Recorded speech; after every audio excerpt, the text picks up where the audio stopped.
And get back to my agenda. Okay, we acknowledge and respect the Indigenous people within whose traditional lands we are meeting today. And we have a motion to adopt the agenda. Vandenberg, all in favor? Motion carried. And before we go further, freedom of the floor. I'd like to grant freedom of the floor to Dr. Watson and to Councilor Dumas. To move.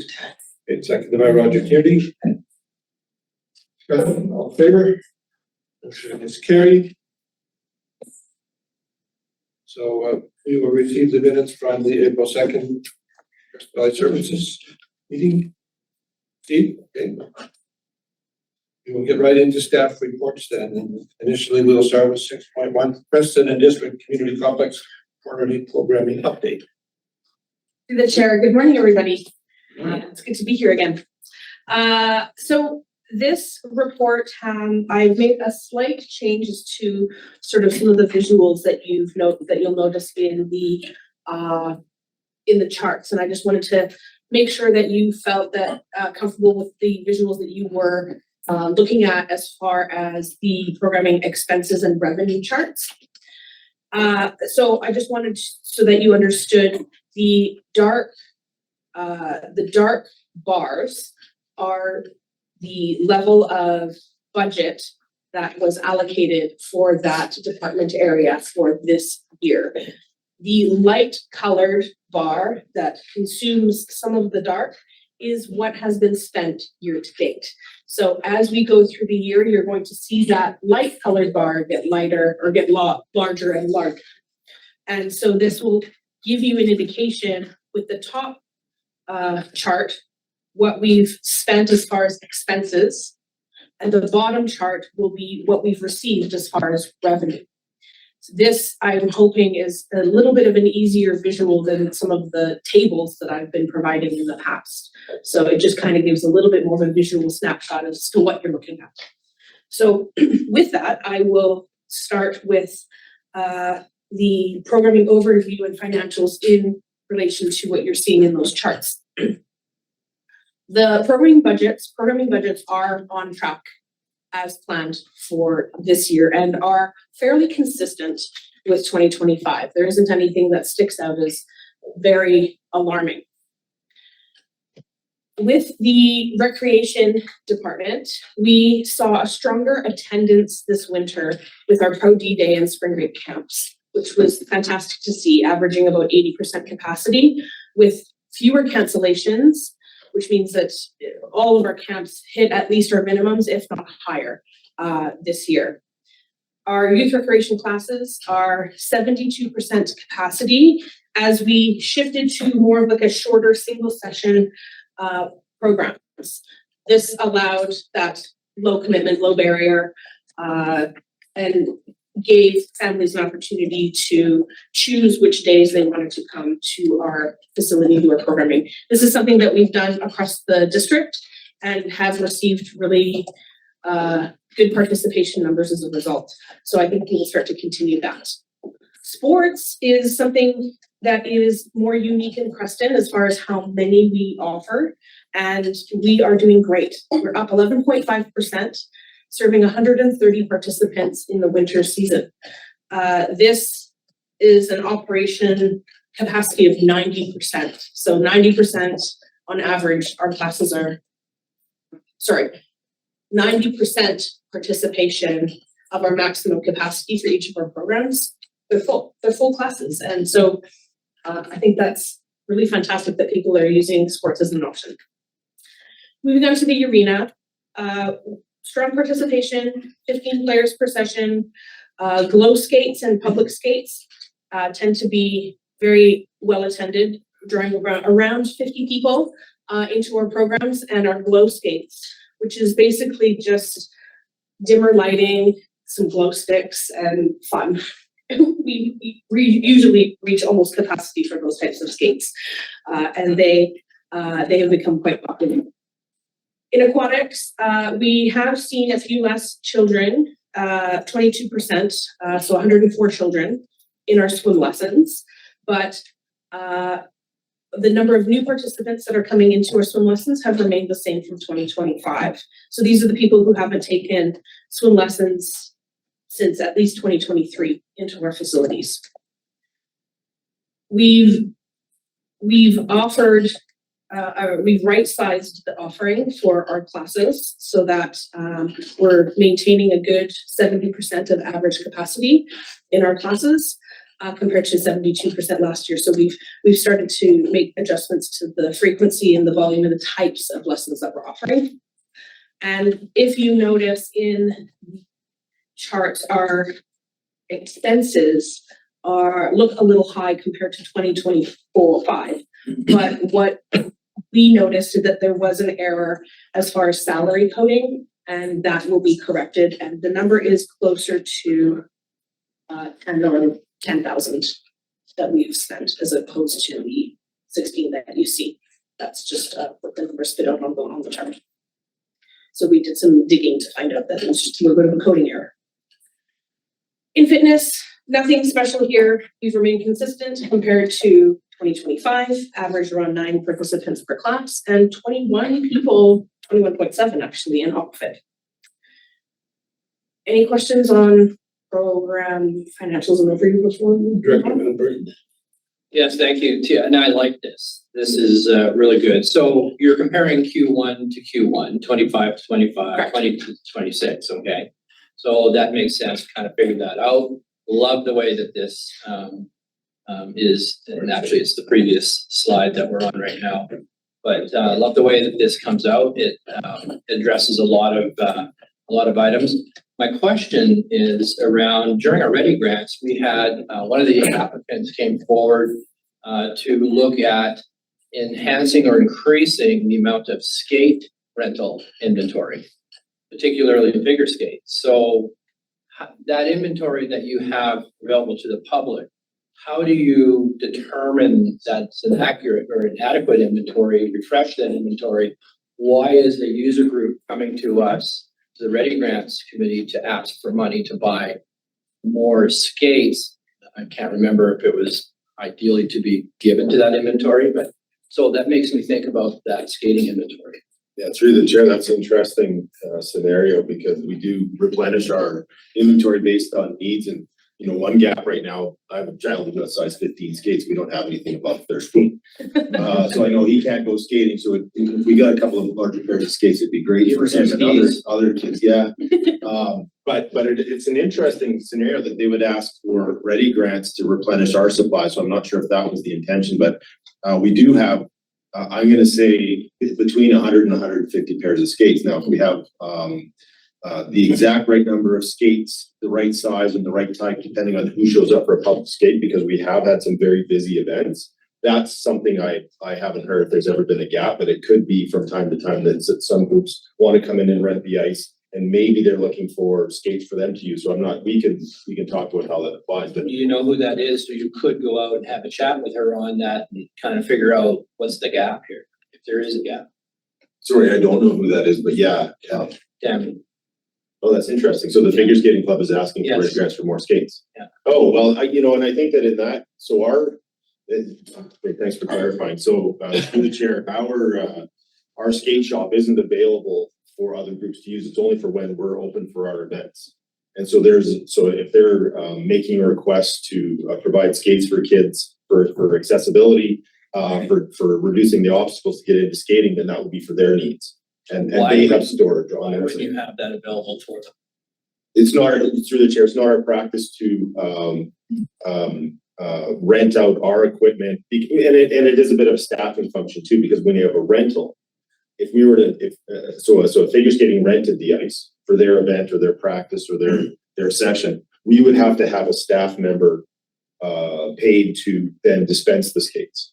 So that's why we have our skate monitors that will run a public skate, but then also there'll be an extra person to rent the skates. And we do that in Nelson and Castlegar as well, where they're renting skates and helmets as they're available. But for rentals on the ice at their schedule, we don't have that staffing capacity. That's the only question I have so far. Jack. Yeah, just thinking of the skates, if you opened up for figure skating for those lessons, you can open up for all the kids hockey. because that is a huge amount of evening ice time you have to have staff. I know there's always an issue with the kids getting their skates sharpened even. In town, you'd end up with a huge lineup. We want either a skate sharpened and or we want to borrow or rent skates that day. It's a big, could be a huge event. I wanted to talk about through the chair of athletics a little bit. It's interesting, you're up 11.5% in sports in general, and I think that's a demographic shift that we'll see in this next census to finish its second part of it. On the aquatics, I know like at Crawford Bay, they give the ski option to go Nelson direction or the swim lesson option this way. So I guess first question, is that what all the schools are doing? For like when you're getting swim lesson signups, are a lot of them through the schools that are offering either or to kids for these programs?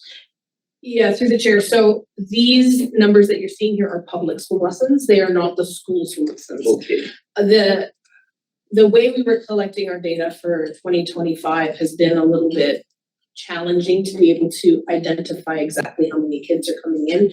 It's not a report you can print in. It's a very manual process to go through each booking and find out how many kids are in. So we're changing our practices for 2026 to be able to capture those school swim lesson numbers a little bit better so that we have a better idea of how many kids we're actually serving in our community. So these numbers are specifically public school lessons. Not this, so then the follow-up, yeah, because there was a little concern that if the schools are dropping off. I know the one problem I heard that now this one school was offering, well, you go skiing, you go swimming, swim lessons, or stay home, or just watch movies in the school. So hoping, I was worried that's gonna be the default. So then that leads to, it is important for kids, especially if they're running up and down the lake or live on the lake, to learn to swim, understand and even cold water. Any conversations about returning to a lake ambassadors type, not necessarily, anything really heavy duty, but maybe just even to walk and talk to the parents and the kids and say, hey, there are these lessons and opportunities if the school program doesn't work. We haven't put a program like that into our budget Not yet. for 2026, but if that's something that there is a desire for, that's something we could definitely look into and provide pricing as to what kind of cost that would. Okay, so it's pre-budget down the road, because it's not, when I say lake ambassador, it's also all the, the popular swim spots along the lower road or even the river. I don't know if we talked about this much that staff for a few years ago, and I'm just chatting with parents and families, talked about, kids are out there in something that's not suitable to be floating on, could, leak or puncture, whether or not they should be a little more aware of the risks and whether they should take lessons. It's been a long time since we've been able to offer in-lake lessons, like go through cold water swim lessons, maybe a decade now. But it is good if the parents who are encouraged that the kids being able to battle around is one thing. Getting in trouble when they're 100 yards out is a whole different.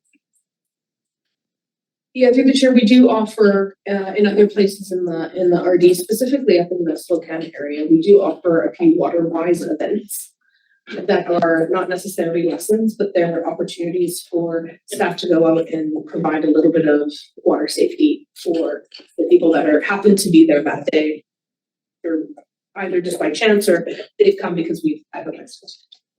So budget, any of us around the table, something to think about. It was never a huge amount of money, but potentially good impact.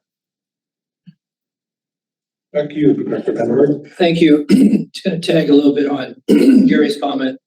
Excuse me.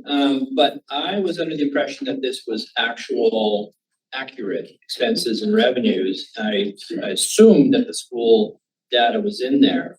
So my question is, what other events like school data is not reflected in these expenses and revenues is the first question. Why consider that? As the person who learned how to swim in a lake to begin with before I even saw a pool ever, and as a person who taught swimming lessons, that sort of thing, you do instill the thought to the students that a pool environment is completely different than a lake environment. But to your point, Director Jackman, this is the opportunity for schools and young kids to get familiar and confident with their skills in the water which we live in a water environment. So it's extremely important, and I would suspect that our instructors do offer that that difference between a pool and but in order to gain that experience and that skill, you have to go out into that environment and see it for yourself. But to be properly orientated, I think would probably be the objective, one of the goals of the instructors and what they're trying to impose with the kids who are just trying to break their fear of water. So two-part comment and a question. Is there anything that's not reflected in here other than what the school data is in this expense and revenue information? Through the chair, the revenue that you'll see is captured in our facility rental areas. So it is captured within our facility rental income. Okay, great. Just not the percentage usage of, Correct. swim lesson usage. Which I understand we're gonna see more of as you implement that, figure out a way to gather that data, be able to say, we have ceiling, we're hit their ceiling, or we have more opportunity, which is the data that's of interest. Definitely. So for me, I'm looking at these bar graphs and it's a matter of interpretation, maybe right up to lunch here. We see positive trends by the bar graphs, except for one in the lower graph, comparing a reading in 2025 to a reading in 2026. So there's quite a discrepancy in those figures. And why is that? The registered program versus drop-in programming. So there was a larger amount of revenue in 2025 with our registered programming in the arena, as opposed to shifting towards a little bit more of a included with admission where they pay per time. And so while the revenue here is not reflected as far as pre-registered program revenue, you will see that as we get down into our user fees, that usage is up, and that revenue for those included with admission programs are reflected in our user fee revenue.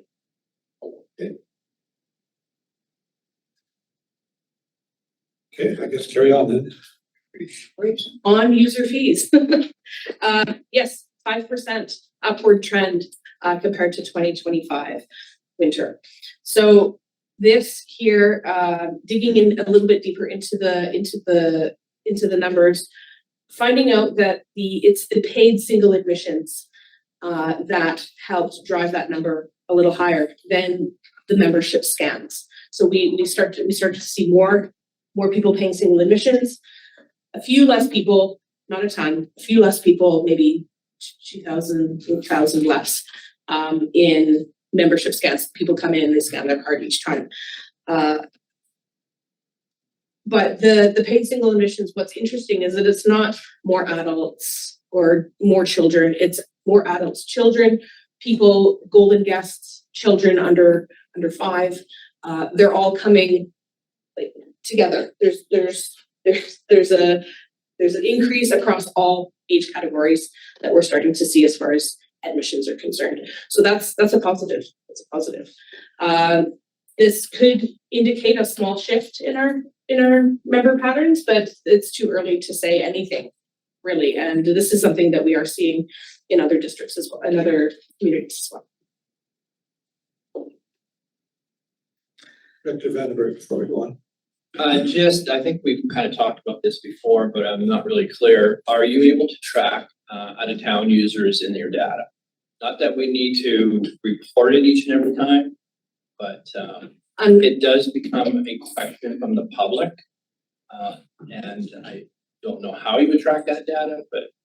Yeah, through the chair, unfortunately not, because generally a lot of the out-of-town data are single admissions. They don't let us know their name, their age, or anything. They pay an adult admission and then off they go into the facility. So it's very, there'd be absolutely no way to be able to capture that unless we took every single person's name and made sure they were in our system and attached that admission to their every time they came in. There would be no way. Director Tierney.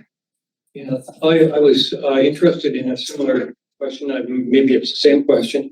If there are more US residents coming to use the facility here, because we're hearing about pickleball and perhaps the pool too. I'm sure they don't have a pool or a facility like this in Bonner. You guys, is there a sense at all? Certainly, the front desk would be able to tell you that there are people that come up from the United States to use our facilities. I don't know that it would be a very rough number of people that would come in, but it is not. It is a very low minority of people that would come in. I would imagine it's only, a few dozen that might come in here and there over the time, but I would be guessing. I would have to ask and find out. It would be challenging number two. We talked about this before, because the one complaint I think I recall was around waiting in line or something. One, they never want to become the let's see some IDs folks. We don't, that's not us. And if you did do that, the lineups would be huge, right?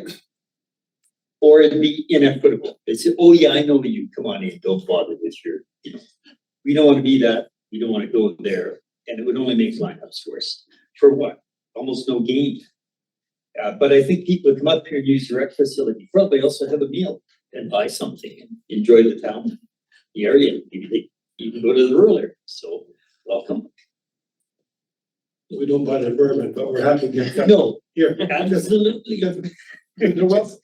Yeah, my thinking was more along the lines of how can we promote that use more? If I'd like to generate more people using the pool, advertising, welcome. You're welcome to come up and use our facility. Maybe have a display down there somewhere that shows what a great facility we have across the border. Through the chair, a while ago, I'm speaking maybe 10, 15 years ago. We used to, somebody that was heading down to the States would just take a bunch of leisure guides and put them in the gas station sort of thing there where people could put some advertising. We used to do that. Of course, I don't know many people that actually are traveling to the States these days. So that wouldn't be something that we would be able to do. And it was certainly done just on a personal venture. Part of that was the formation of the International Soccer Flu. Put a lot of effort. We had some of the Reeves from there. Their local government reps came up here. We had conversations. What do we have? Welcoming them. Yeah. And the soccer club, I think, as a whole, even though it's a little bit unsteady, we've heard from Jesse some indications. That would be one way if you actually want to proactively promote. When or if we're putting our information into the ISL locations, and then so that's where you put the visitor in. We're actively recruiting American physicians. Yeah. The less barriers we put up, attitudinal or otherwise, the better. I really don't want to keep track. So I was just going to point that out, Gary already has, but the connection that you have to that program is through a tourism group. Because we as directors have suggested to them that the Selkirk initiative is important to us, but that's that conversation that our tourism group needs to have in illustrating the benefits of this community. So it's just a conversation with our tourism group from your perspective. That's all you need to do. The society, yes, Yeah. certainly. And one thing I can say is that the Americans that do come up here are treated very well and are welcomed by our front desk staff. They are, that is something I do know that I overheard in one of the CSR meetings that I attended not recently, so. Anything further? On your report? Yes. Okay. Last up is the facility rentals. Facility rental revenue increased by 10%. That is, even though our room rental hours did have a decline, there was, I tried to figure out, where was that decline coming from, but I couldn't find anything, just like the admissions, it was across the board, every type of room, every type of rental, every type of community group or private or commercial, anything. It was just kind of just an overall decrease. And so that's just a piece of information to keep in the back of the mind as we move across the seasons. But there were modest increases in everywhere else in the facility that we can be pleased about, that people that are using our facility. Dr. Vandenberg. So once again, I will reiterate, I like these bar graphs. Makes it a lot easier. So what's interesting for me here is the upper rotorcrest increase. I would like to see if you were to put a 2024 bar there for Q1. So 24, 25, 26 for upper rotorcrest. Would you hazard a guess what 2024 number would be? Because we are kind of going to be engaged with working with rotorcrest, and of course that usage, that bar chart that you provide at 657 growing to 695. Is there a trend here? What happened in 2024? I can tell you in about 20 seconds. Nice. Not that your future bar graphs all have to happen in 2024. This is just an unusual question because of that which is happening in our community right now. That was a consideration as to whether or not to put 2024. It would make the graph very busy, putting a third year Right. in. But I'm very happy to provide that number for you for facility usage in 2024. CDCC is winter 2024. That number was 490. Nice. So it's continuously growing. Through the chair, I would ask Tia if that, all of those numbers are representative of actual rentals, or if that was just hours to the computer that were used by groups that may have been subsidized or not. Good point. Yes, it is upper Rotocrest rental hours. So through the chair, there's a report later on in the agenda that talks about the use of the rotorcrest, and that trend is, there's a reason for that trend, and it's in that report. Okay. We'll be held in suspense till then. Okay, continue. Just in final thoughts, as we move forward throughout 2026, we'll continue to monitor all the things that we've been monitoring: admissions, programming, financials, facility usage. We're going to be moving into camp season here soon, and looking at all of the different program areas and promoting swim lessons. We continue to promote swim lessons to support safe swimming practices. Thank you. Great. Anything else? Dr. Tierney? Yeah, I'm just gonna throw something out there in the room rentals. I think there's more and more opportunities coming up in the community. One I viewed yesterday of meeting rooms that maybe are more affordable. And so I'm wondering whether, the fees for meeting rooms encourage more use. I mean, it's good to get people in the building for a variety of reasons. Shouldn't be looked at if there's such a decline. And that's a huge decline. Through the trend, this is one season. Room rental hours have not seen a decline like this in other seasons prior to this. Right. So I wouldn't take one season as a trend of decline. I would wait to see sort of what the year brings, and then start to make some decisions to maybe where we go next. If we want to increase use, we make everything free every day, and it all goes on the property tax bill.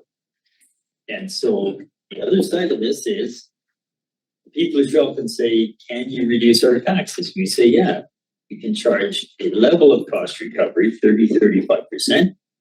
And that will help people maybe sharpen up their own personal schedules to say they're going to bunch together and use things when it makes sense, so that the staffing levels and the numbers of people in the building are balanced, instead of us spreading huge amounts of staff over 24/7 just in case somebody wants something. So by charging a fee, you make people a little more mindful about, yeah, this costs money. Every hour the building's open costs money. And if we can accept the schedules and adapt our lifestyle to reasonable schedules where staff is available, we will keep the total cost down, contain it. So we can't just start saying it's less money or it's free, and just come and do what you want. Yeah.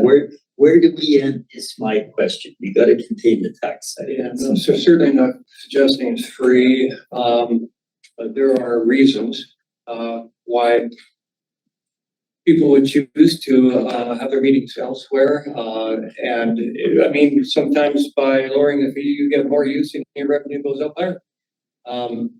There are meetings that take place for Area B that, we've chosen to do elsewhere because, the costs are charged to the taxpayers in our budgets. So it sometimes makes more sense to reduce the fees that Area B has to put out. We're seeing the rural administration go up. So the fact that we choose to have our meetings in a place where it's less expensive, free, will reduce possibly that rural administration. But if I might, it's only 1/4, but this has demonstrated the law of marginal return works. We have increased our revenue because we've increased our fees, and people have sharpened their pencils on whether they use this facility or some other. That is how the laws of marginal return work. If it went the other way down, if our usage and revenues both tank, then what's being said, yeah, we're doing what is not for the public benefit. But because there are community halls, there are church basements, there are the library meeting room, there are other facilities, we're trying to be mindful of this budget in my mind. And the fact that people who can afford it and see the benefit of this facility are still paying and paying a little more, we're balancing. If we got into the crisis where there were no other facilities, I think we very much need to rethink our pricing. But also, I think the experience we have from our other major facilities is similar.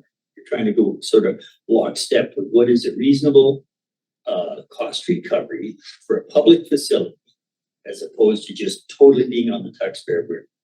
I think we've moved in the right direction, even with Window Hall closing, which was a major hit for some 600 people. People have still found a balanced way to find the room, the space to do the meetings affordably. And I want people to do that. I want them to look at the church basements, the little community halls, before they just come here. So I really appreciate the comment, but I think we're balanced right now. And it'd be nice to see a full year, whether or not we've upset community access to needed meeting rooms or not.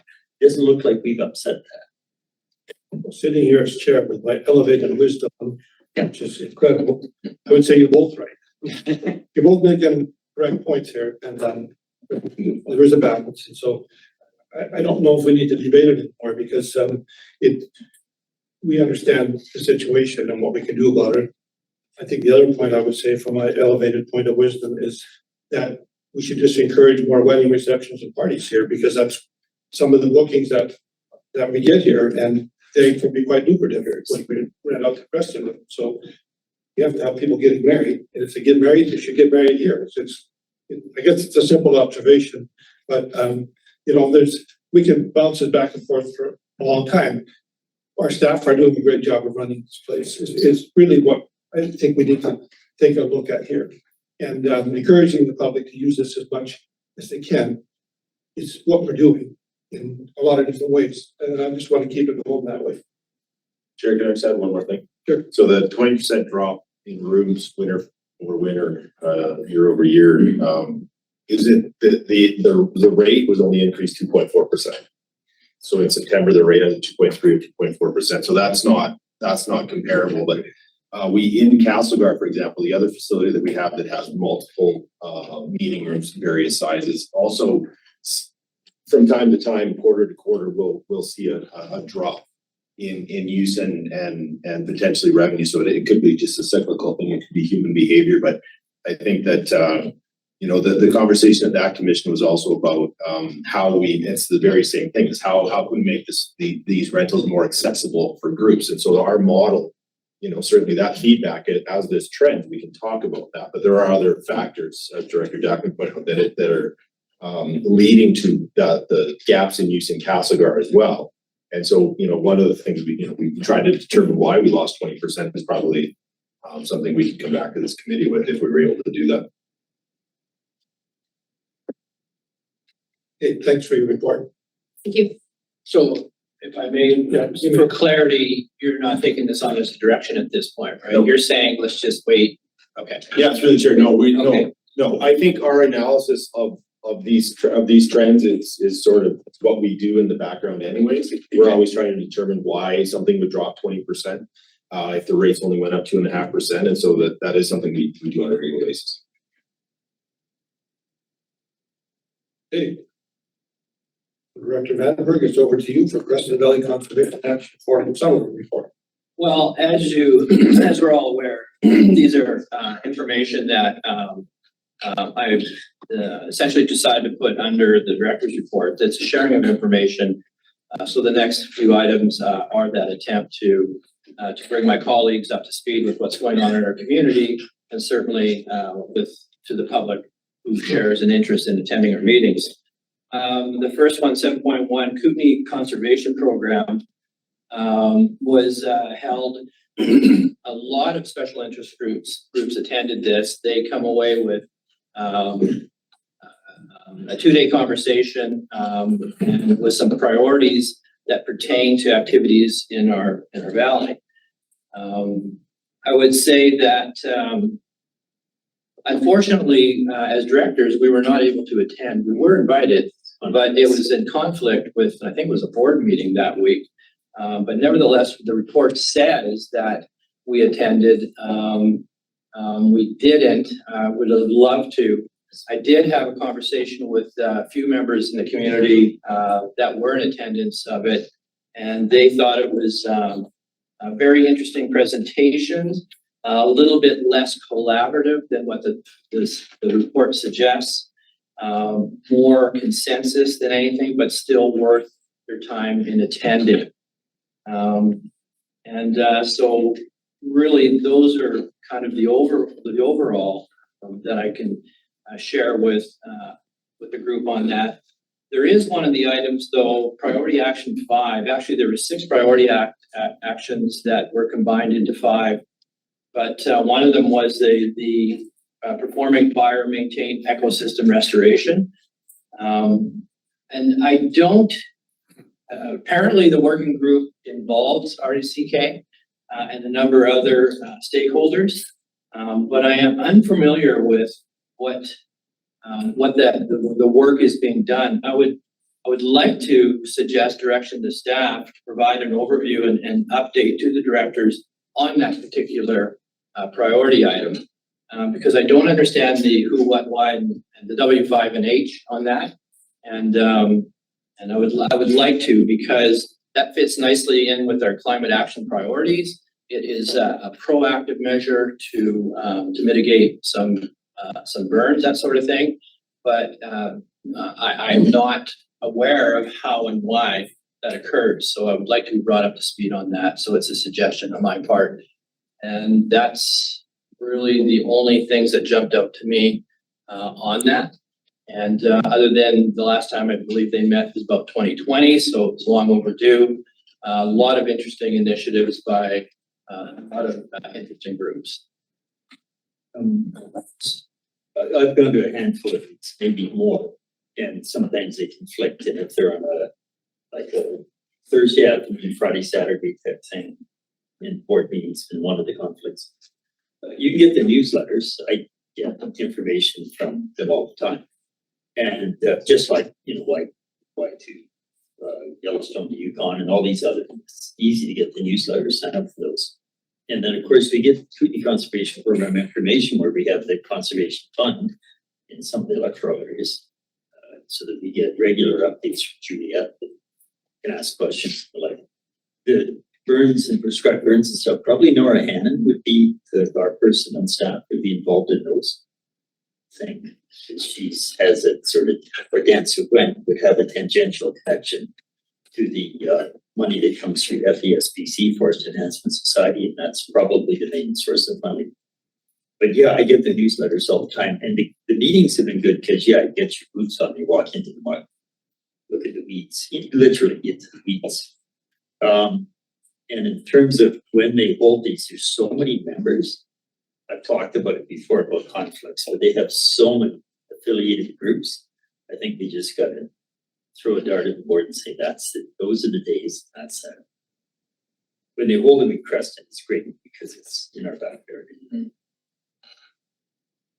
When you made the request for a staff member, when you can say that, but as Director Jackman said, who would that be and what exactly specifically are we asking of them? So I don't know who that would be. That's up to staff to decide that. And Director Jackman has pointed out perhaps that person Chair may Watson be. may have But her. my request is just to have an overview and update so that I can understand what that group does and where it's going, how it gets. Yeah, we might have an answer. Yeah, go ahead, Director Watson. Yeah, sorry to disappoint. I don't have an answer. I have a question. Oh, Um, okay. Thanks, Director Vandenberg, for putting this on here. And what I'm actually trying to do is figure out the connection from the Creston area because it's not in the conservation. Not to say this isn't important info. It's really good to read. But my question is, was Creston B and C ever asked about being a part of the conservation service? And how is this, like this KCP work in this area is significant? That's a really good report to read. How are they funded in that area? Is this completely outside of our realm? Is there discretionary funding? Just a couple of questions about how it works there and if you were ever asked to be a part of the service.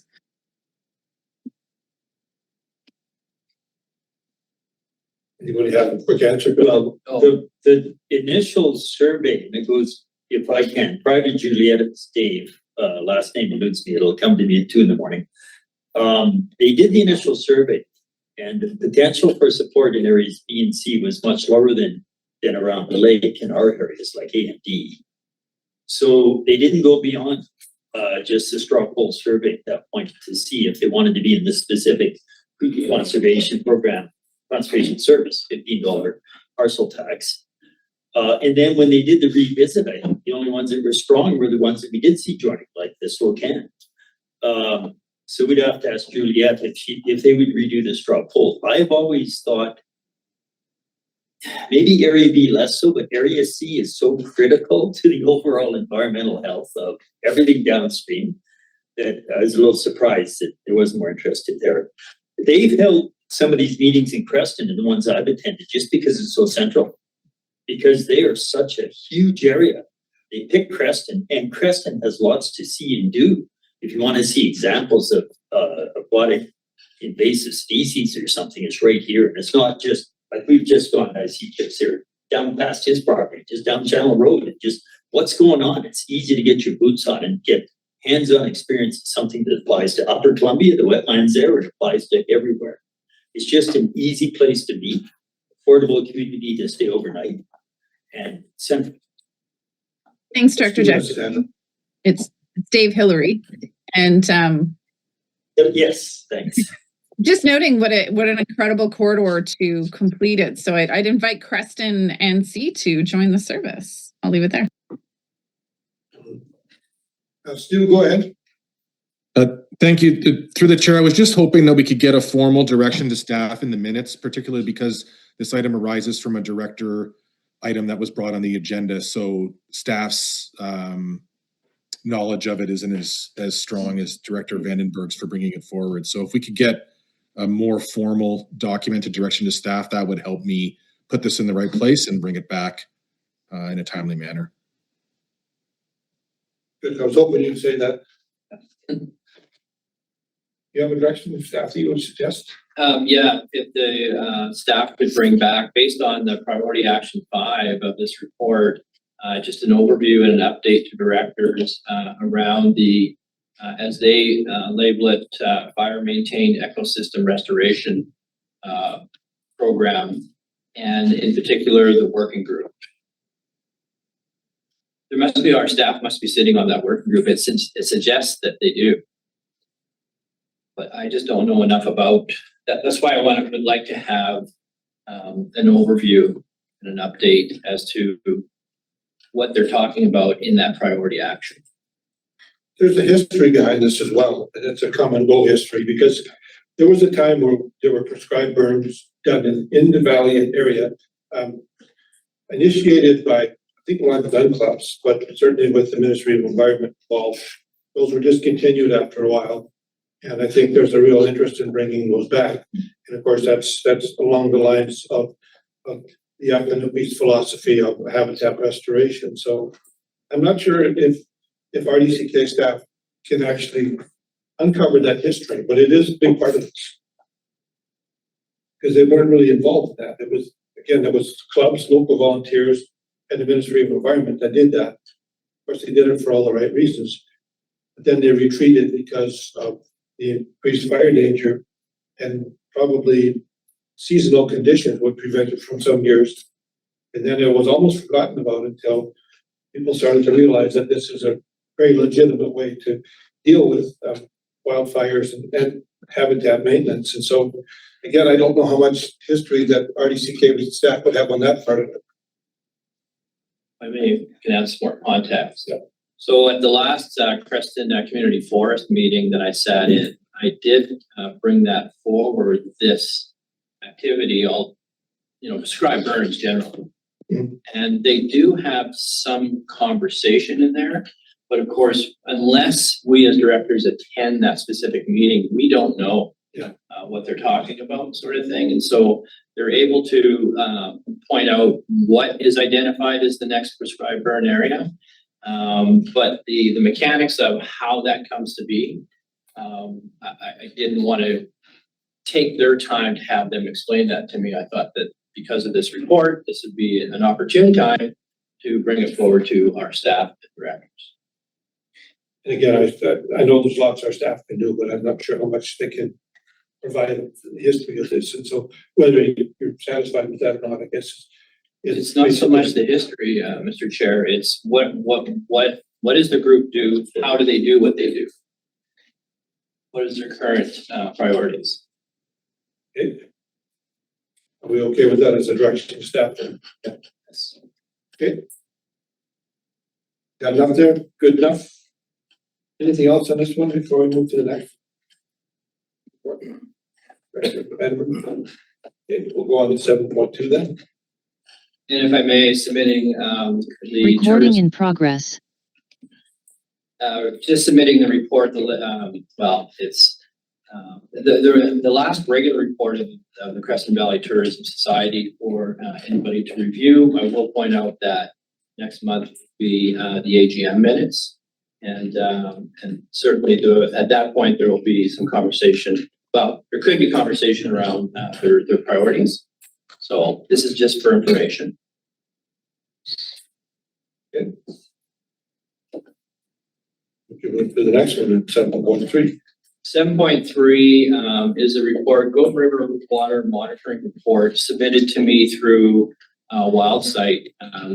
One of the members had a chance to go through that report. It's quite interesting, the work that they're choosing to do. But I do want to point out a couple of things notable in that report. So it's the choice of this working group of WildSite to monitor, and what they were doing is collecting data on and in terms of aquatic health through an aquatic health protocol. It's a Canadian Aquatic Biomonitoring Network is the protocol that they're using. In the report, though, it did bring some context to climate change, but I will point out that number one, there was not the report was not done by a professional hydrologist. It was just somebody who has knowledge in this,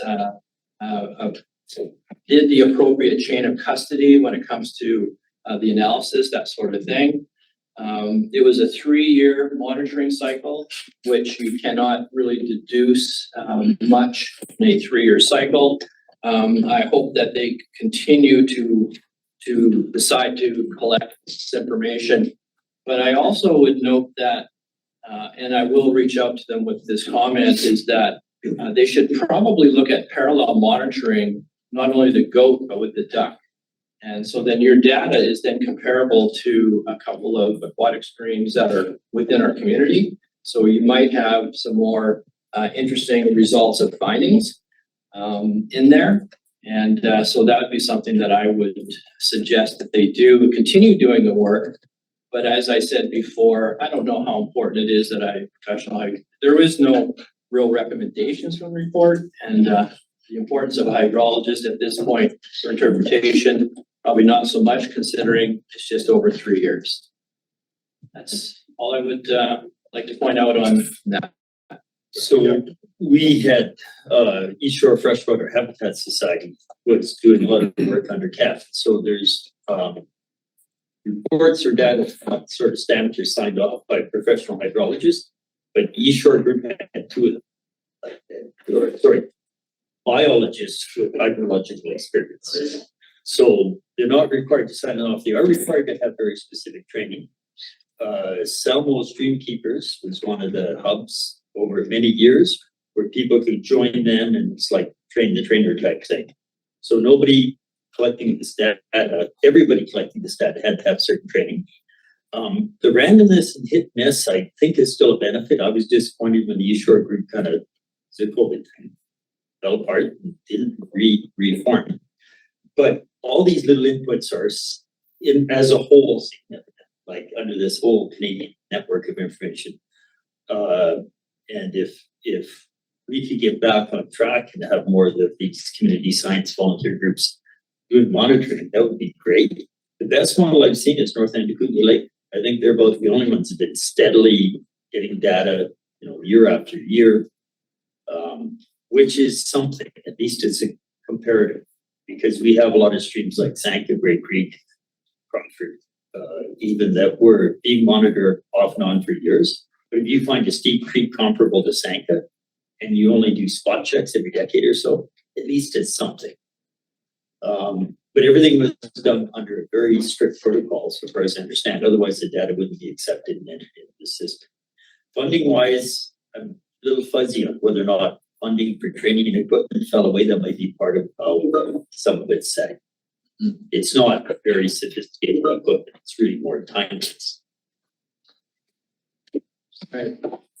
If I may? Yeah. Can you reiterate the name of that North End something or other? I'd like to be able to refer to them. Board Chair Watson knows is it Martin Carper pushing that, the North Kootenay Lake stream monitoring or whatever it is? That Formerly, is the thing. oh, sorry, through the chair. Go ahead. Yeah, formerly known as Nickel WIMP, North Kootenay Lake Water Monitoring Project. It's actually under Living Lakes now, but they have 4 or 5 streams they've been monitoring in the north end of the lake for, I want to say, at least a decade now. Another one that no longer does that our nonprofits have picked up and led them through various things from the Conservation Fund to, I believe they were also in our, what's our other service? CSLAC. Sustainability, we had provided them funding there too.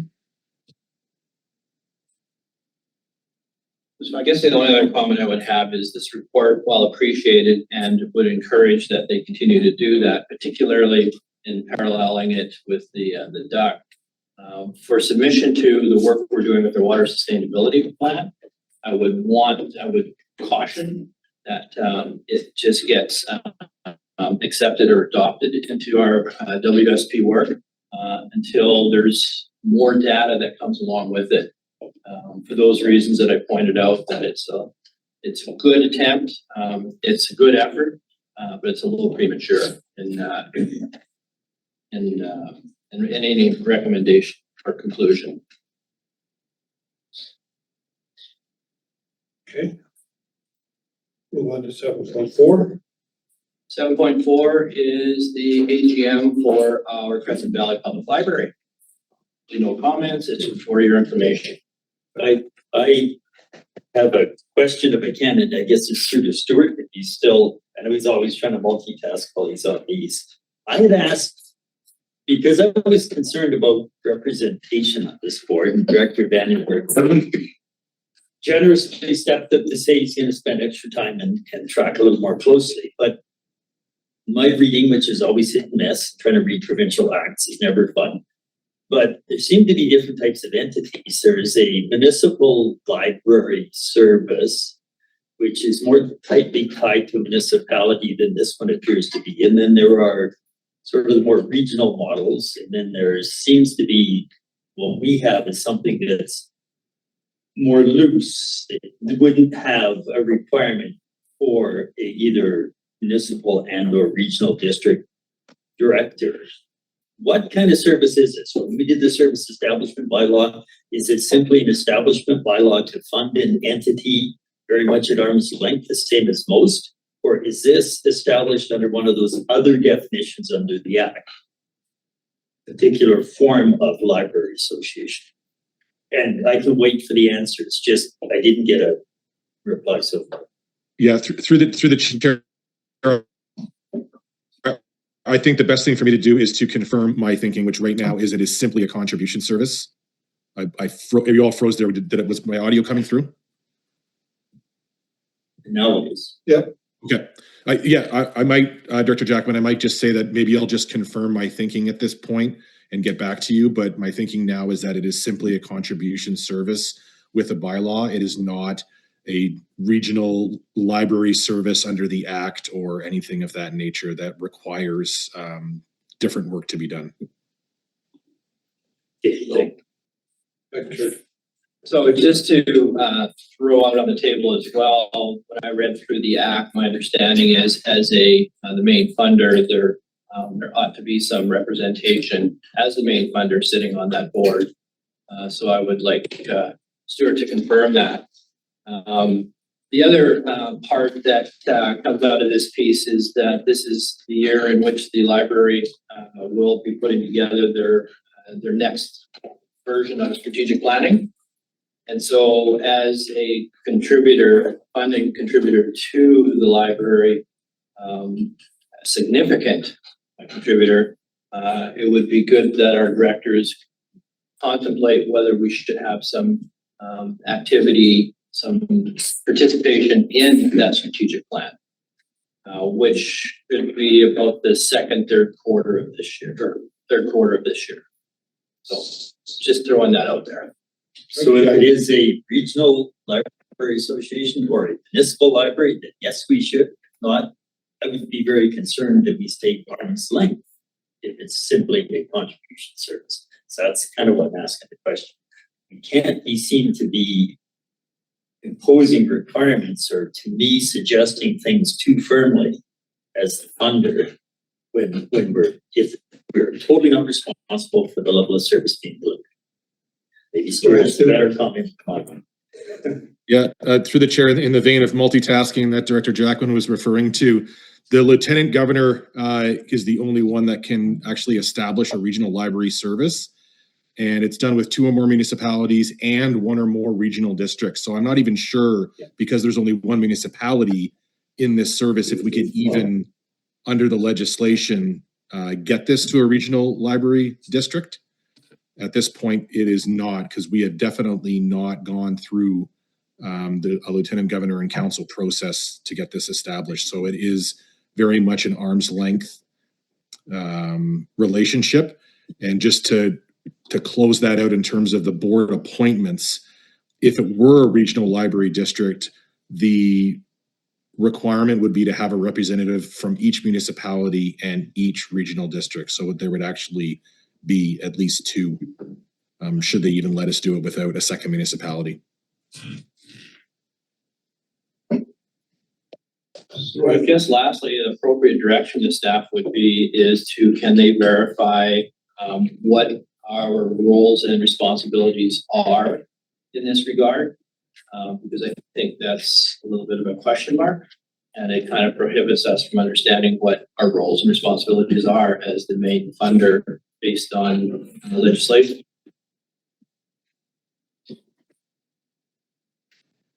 Are you good with that, Stu? Through the chair, yeah, we can bring that back. You know, really the answer is going to be whatever you want it to be. It just depends on how much risk and responsibility you want to take on as the CVSC and quote unquote governing body of the service versus putting that responsibility on the library board and the library staff to execute what you expect them to do with the funding. And there's different models throughout the RD in terms of how hands-off the elected officials are with respect to some of our contribution services versus other ones where there's a little bit more involvement. But it would really, we can definitely bring something back that would show you the options and sort of the risk reward, for lack of a better term, in terms of different models that you could approach. But I would say that, in the end, it's going to be up to you. There wouldn't be anything in legislation that I'd be able to bring back that would say, according to the Library Act, this is your role and responsibility as a contributing or a contribution service.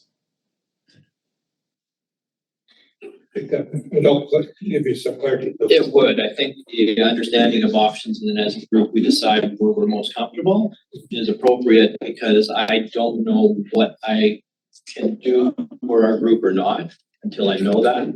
And certainly the timeline, if there's an opportunity to participate in the strategic plan or not, the timeline, this would have to come back to us in a timely manner so that we can make that decision on participation in the strategic planning.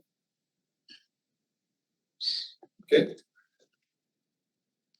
Move on then to our new business. Chair, do you mind if I? See you. Yeah, go ahead. Yeah, sorry.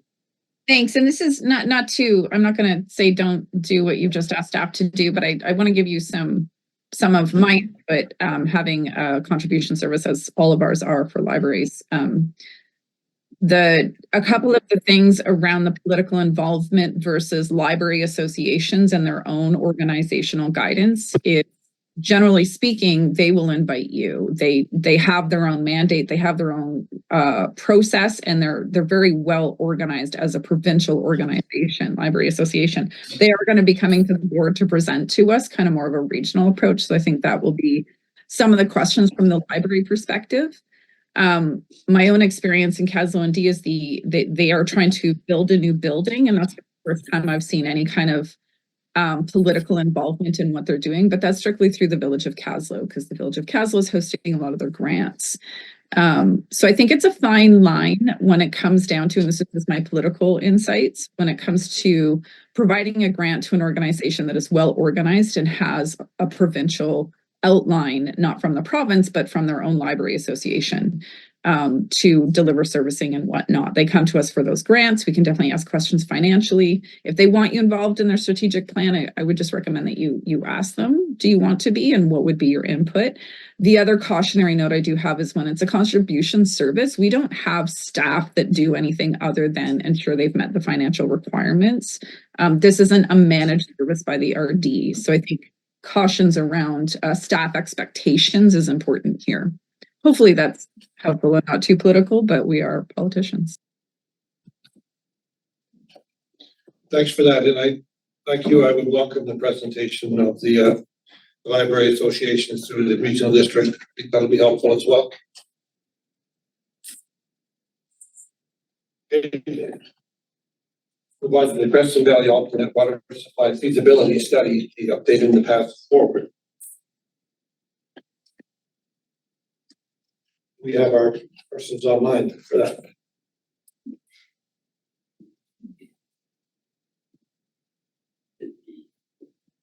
Chris Gannon or we or nobody? Are we gonna have Chris Gannon speak to this, soon? Sorry, through the chair, I didn't even know this was on the agenda, so we didn't communicate this with staff. Maybe I could just, because this has been received previously.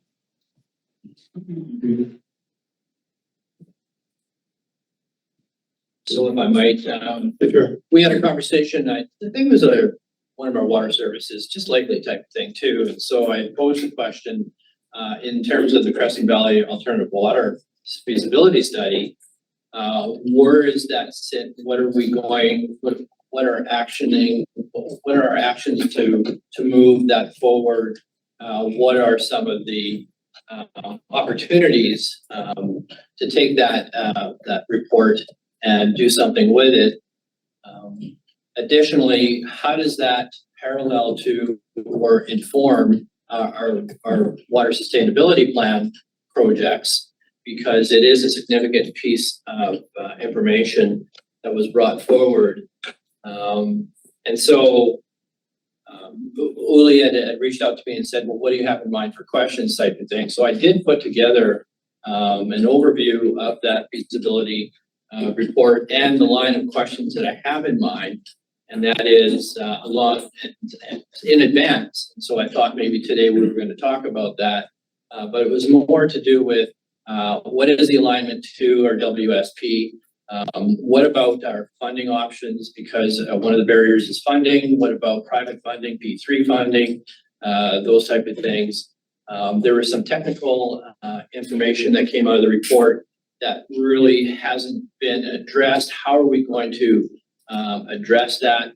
What is the effort that we're putting into the feasibility study to gain some benefit from it? And how does that relate to what we're currently trying to do with the water sustainability plan? That type of line of questioning.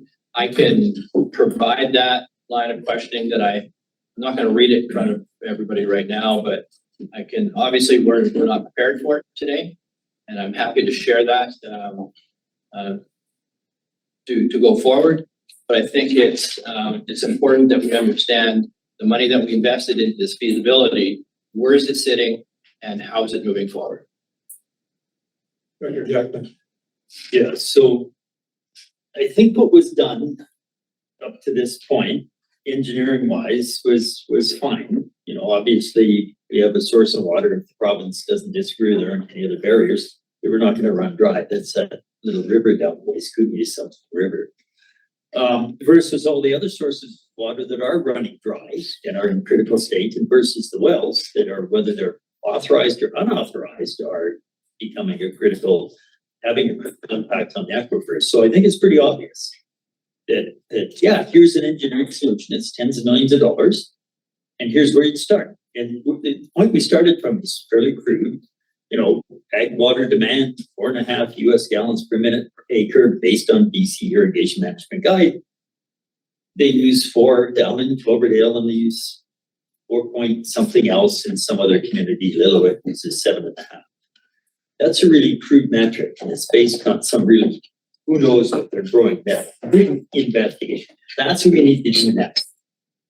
Because it's not what we use today and what we put into production or don't put in production land-based, is what is the potential that we can have for ag productivity in this community. That's what Minister Popham was interested in. She hasn't come back as she said she would last July. I think we had her online during one of the forums.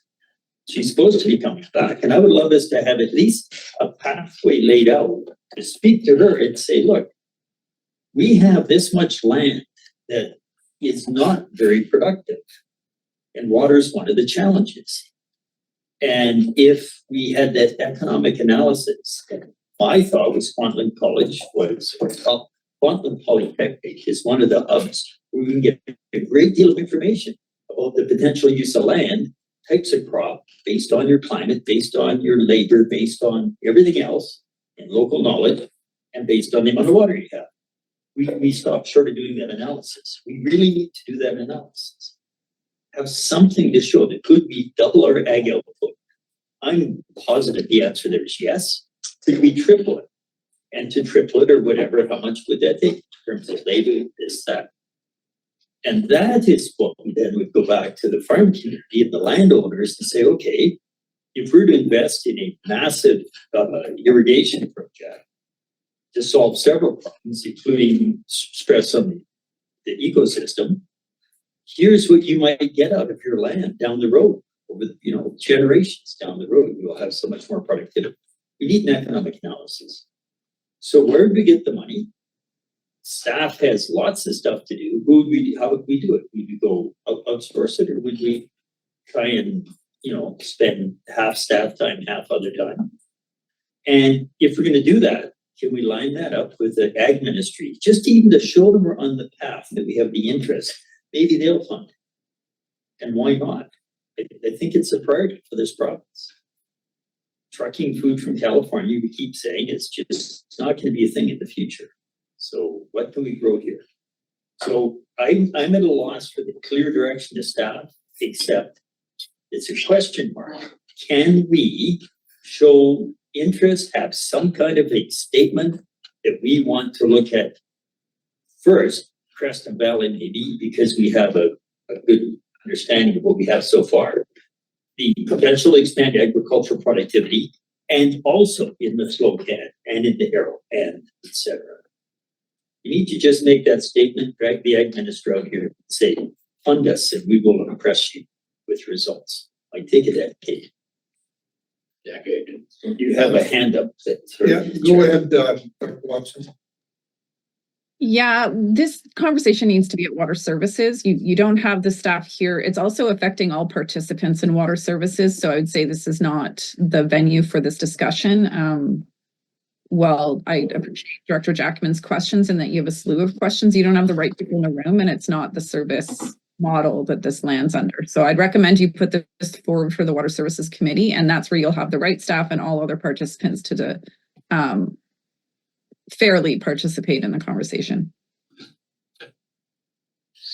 No, and I appreciate what Amy is saying. I did respond to a specific request. This happens to be with Creston Valley. It's a report that's generated in this area. It was logical for me to bring it forward to our group, but I have no problem with bringing it back to Water Services. I wish I would have been counseled that way to begin with. And it's nice to have somebody show up today to talk about it. I think there's a disconnect here when a committee member requests an item and it only goes to the administrator of that committee. It doesn't always make the connection. You need to ask Stuart about these things. You need to ask about the actual staff on this. Are you available here? And I think they would have noted. If not, it can get missed. We have so many committees and commissions where the right venue is for that. So no discount to you, but I can understand why this wasn't well staffed to discuss today. It should be in another one, and it probably wasn't transferred information to the right department. No worries. Happy to move it in the direction it needs to be. I'll consult with Stuart to make sure that it travels an appropriate path. Okay, that sounds good. We'll move to 8.2, our discussion item about the Blossom Festival free swim. And there was a concern brought to my attention that we did have this in the past, but we don't have it now. And I guess the question is there a way we could reinstate this? Through the chair, in my time here, we've had a free swim, but it was structured in a way that a group had contributed as a sponsor to the free swim to support Blossom Fest. The RDCP had never, even in 2021, we had never put on a free swim intentionally through to support that event. So that was through the Creston Valley early years. And so so what we did then was we put it as if it was a rental through the facility for renting the pool. And then they promoted their free swim to coincide with that. And even up to last year, they had done it the same way. And given that the new sponsorship policy was brought into effect, the fee structure, so it was no longer a rental, was actually categorized or classified as a sponsorship. And so the group, looking at the Monday stat holiday, which they had had for a couple of years, looked at the fee structure for the sponsorship and decided to move it to a Saturday. So they did it, they tacked on the last 2 hours of a public swim. So the fees went up slightly, but they were able to, within their budget, fit that. Now this year, with changes to the sponsorship policy, their fees, our fees for sponsorship for this exceed their budget. And so they had asked us about a month and a half ago if we could have a free swim as per Blossom Fest as per last year, and we recognized that. We said, yes, this is what the fee structure is now, and they said that exceeds their budget. So that's where we got to in the last 4 or 5 weeks with the Creston Valley Leaders Group as far as a Blossom Fest free swim. I wanted you to contribute there, please. Yeah, thank you. I'm a liaison on the Blossom Festival Committee for the town of Creston. And as Craig just said, the Creston Valley Early Years have rented the facility from 4 p.m. to 6 p.m. for $500. And because of the policy change, they're told they need to rent it, to sponsor it for the full day for $1,400. And so they just did for their budget, it's not, they're not able to do that. So we're asking for a exception. And so that they can continue to sponsor this free swim for the community. Or maybe RDCK wants to sponsor the rest, the 900, and then they can do 500, but in their budget is the 500. So they also, Creston Valley Early Years also sponsors the children's parade on the Monday. They do balloon animals and face painting, and they give towards that as well. So that's the ask. That's where they're at. So I said I would bring that information and make that request on their behalf. Tricia, go ahead. Hi, good morning, everyone. Through the chair, I'm just curious. I personally was not involved in receiving the request for the free swim, but that's the first I've ever heard of it being requested as a full day event. The only day that we would require through the sponsorship policy, a full day sponsorship request is if it fell on the stat holiday. And I can tell even by the fee that was noted that that's definitely not the stat holiday fee. So unless Blossom Fest was trying to have a free swim for the entire day, that fee does not sound correct. If they were looking for something similar to what Craig noted as kind of like the 2-hour swim on the Saturday type activity, I can definitely, I know that fee would be different. So I'm not sure how that request is, but if there's follow-up with the group to confirm where maybe some possible misunderstanding may be, we could certainly do that. Thank you. Yes, they do not want to sponsor the full day. They just want to sponsor 4 p.m. to 6 p.m. on the 16th, Saturday the 16th. And that was their request that they had sent in, and the response they got back, because policy change, they would have to sponsor the full day. Through the chair, I've got the communication and that was corrected. That was the initial communication, and then that was corrected back to the Creston Valley Early Years. But they were told, no, this is the actual price. It's $810 for the 2 hours. So that was given back to them. Okay. So the original communication was erroneous, and I caught up to that. And then I said, no, send out the actual information. And so they were given that, and then they expressed that exceeded their budget, which was $500 or $600. And so then the other option was given to them that after 6 p.m. you could also rent the pool for 2 hours at I think it's $220, $220 an hour. So that fit their budget. So there was an option for them to do that, and we're not quite sure where that landed, but obviously that the Blossom Fest committee is coming representing this. I think the other thing is for us as staff to know that, as per what Director Watson just said, we weren't sure this was coming. We could have been more prepared for this had we known this was going to be on the agenda. Is there a way we can make this work by Blossom Festival this year? What needs to be done to be able to ensure that we get that free swim this year? Is the door shut for that, or could we still find a way to adapt and maybe come up with more money or something so that we can still offer that? I can't speak on behalf of early years, and I do know that, but if there has been follow-up, as Craig said, there has been follow-up email, then I can't speak on their behalf. I was just asked to come and ask if there could be an exception of not having to sponsor the whole day, but clearly that was cleared up in the meantime. So,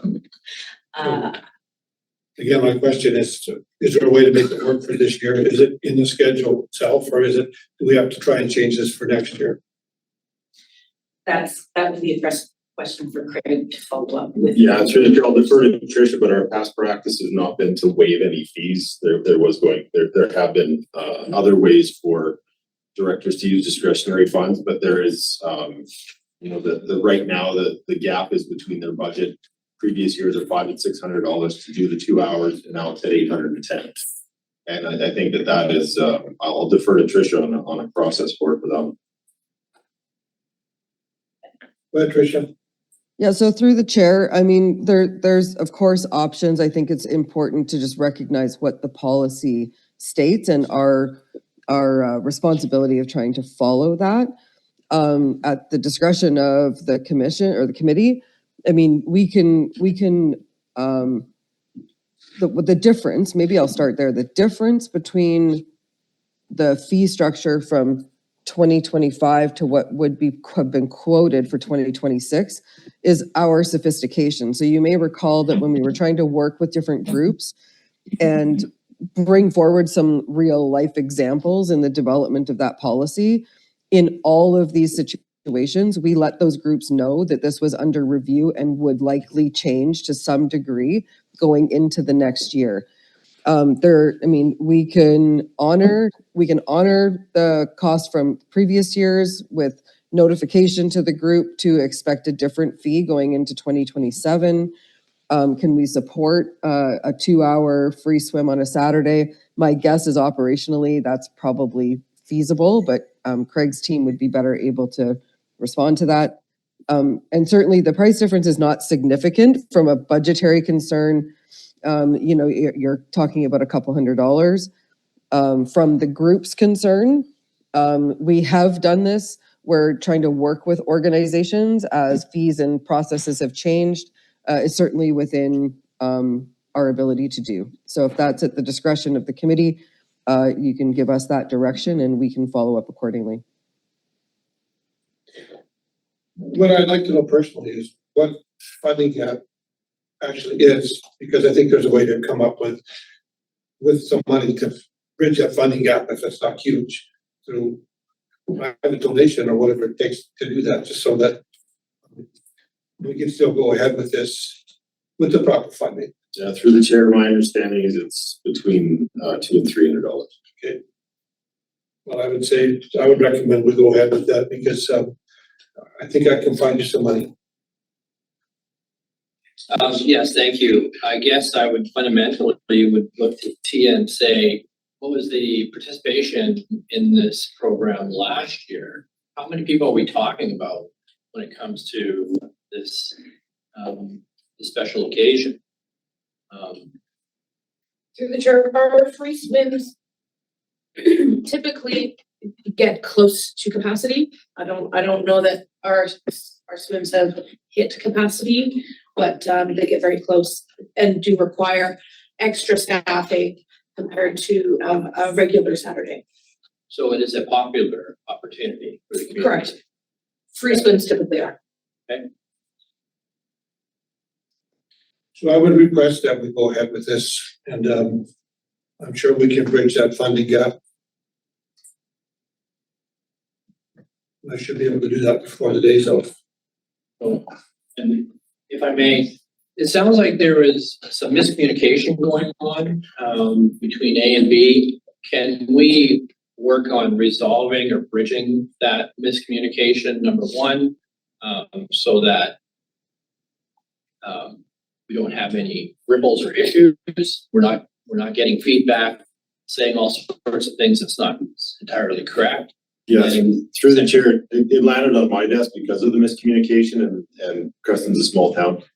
And so I'd heard about that gap, and so reached out to the Creston Valley earlier. And so that particular situation, we believe that it's cleared up. But yeah, the front end staff will be reminded of how important it is to understand our process and how to communicate effectively. Anything else on that? All right, move on to the next one is Creston Valley Airport Financial Plan Amendment. Sure, thanks. So when we talked about a large lift in this budget, my understanding was that we wanted to create a reserve fund or amount of money that's available to leverage potentially a multi-million-dollar provincial grant for the runway extension and the turnarounds, the T-bone or whatever the turnaround is, so that we could accommodate a greater mix of aircraft for the particularly air ambulance. That was our target, to make sure that we didn't somehow end up in a situation where, as Carson Air changes its fleet over to aircraft that are relying on longer runways in very hot days, which we experience lots of, that we may have to wait for the right kind of older aircraft to be available that can serve the area, or have to move people to ground transportation to another airport. So I thought when we discussed this, we were going to hold some of this money in the regional district reserve. But I just want to quickly recap. Go back to 2023, we funded the airport to about $203,000 a year. Between 2024 and 2025, we did a couple of lifts for $217,400 taxation. And then from 2025 to this year, we jumped by $62,000 taxation. Huge jump to $279,400. So the money which we identify in the budget as a grant becomes an arm's length grant. That's kind of gone. Versus the money we identify in the budget for taxation that's either part of the grant line item or holds in our budget as reserve, gives us the opportunity for future conversation, because all of us, all four of us, our residents, have contributed to this large increase. So that's not my understanding at budget time, was the direction to staff to create the grant line item, or the reserve line item in our budget, and just hold some of this big increase. Because wait and see if the province gives us any money, see what happens. So in relationship wise, yeah, it can go to the town, that's arm's length. And then the town has what I would characterize as an evolving relationship with the society. And that's even further arm's length. And the town has a different set of rules for how they manage their money than we have. And so I thought the best, most logical place to hold this money is in the regional district. And then it's really easy in my mind to also show the province, when we're getting ready for hopefully leveraging their money. Yeah, it's right here. It's flagged, it's tagged. It's exactly this amount of money can be transferred to the town and or whoever needs it with any monthly meeting, any board meeting, regional district can move that money. So all this recommendation does is it amends our financial plan line items now, because if we don't, the staff has been given preset direction in August when we get finally our money from the province, because they collect the rural area tax money, to just give all this money over to the province or to the town, versus holding some in reserve and giving the normal grant through to the town and waiting and see how these major projects work out. So I speak in strong opposition to this for several reasons. Number one, the airport is owned by the town through a provincial land grant. We can't transfer that. We hold the liability for the airport as a town. We can't transfer that either. So our staff are the ones that do the administrative work dealing with the airport and the airport society. So because of that, I don't know how you can call that an arm's length, because it's not. We are not directly involved. In order for us to spend this money, it does still go through Creston Valley Services Committee for approvals, and then ultimately probably back to the board. So I believe that money should be held in the town's coffers, with the agreement, of course, that we agree on how that money should be spent. But I just feel that there seems to be an element of, I wouldn't call it, I guess to be blunt, maybe a lack of trust in how the town would administer that money. I don't see that as an issue. And I also see that by adding another level to this, it's unnecessary administrative work. So I'm opposed to it. And I think the money will be managed as well as possible through the town of Creston. And because it's here because of the responsibility we have as owners of that land and the liability. So for that reason, I think that I just opposed to this. Can I clarify though, because I don't characterize town's relationship with the society as arm's length whatsoever. It is evolving, is what I said. That's a relationship that is not a certainty for us as rural contributors to that service. The relationship between the regional district and the town is arm's length.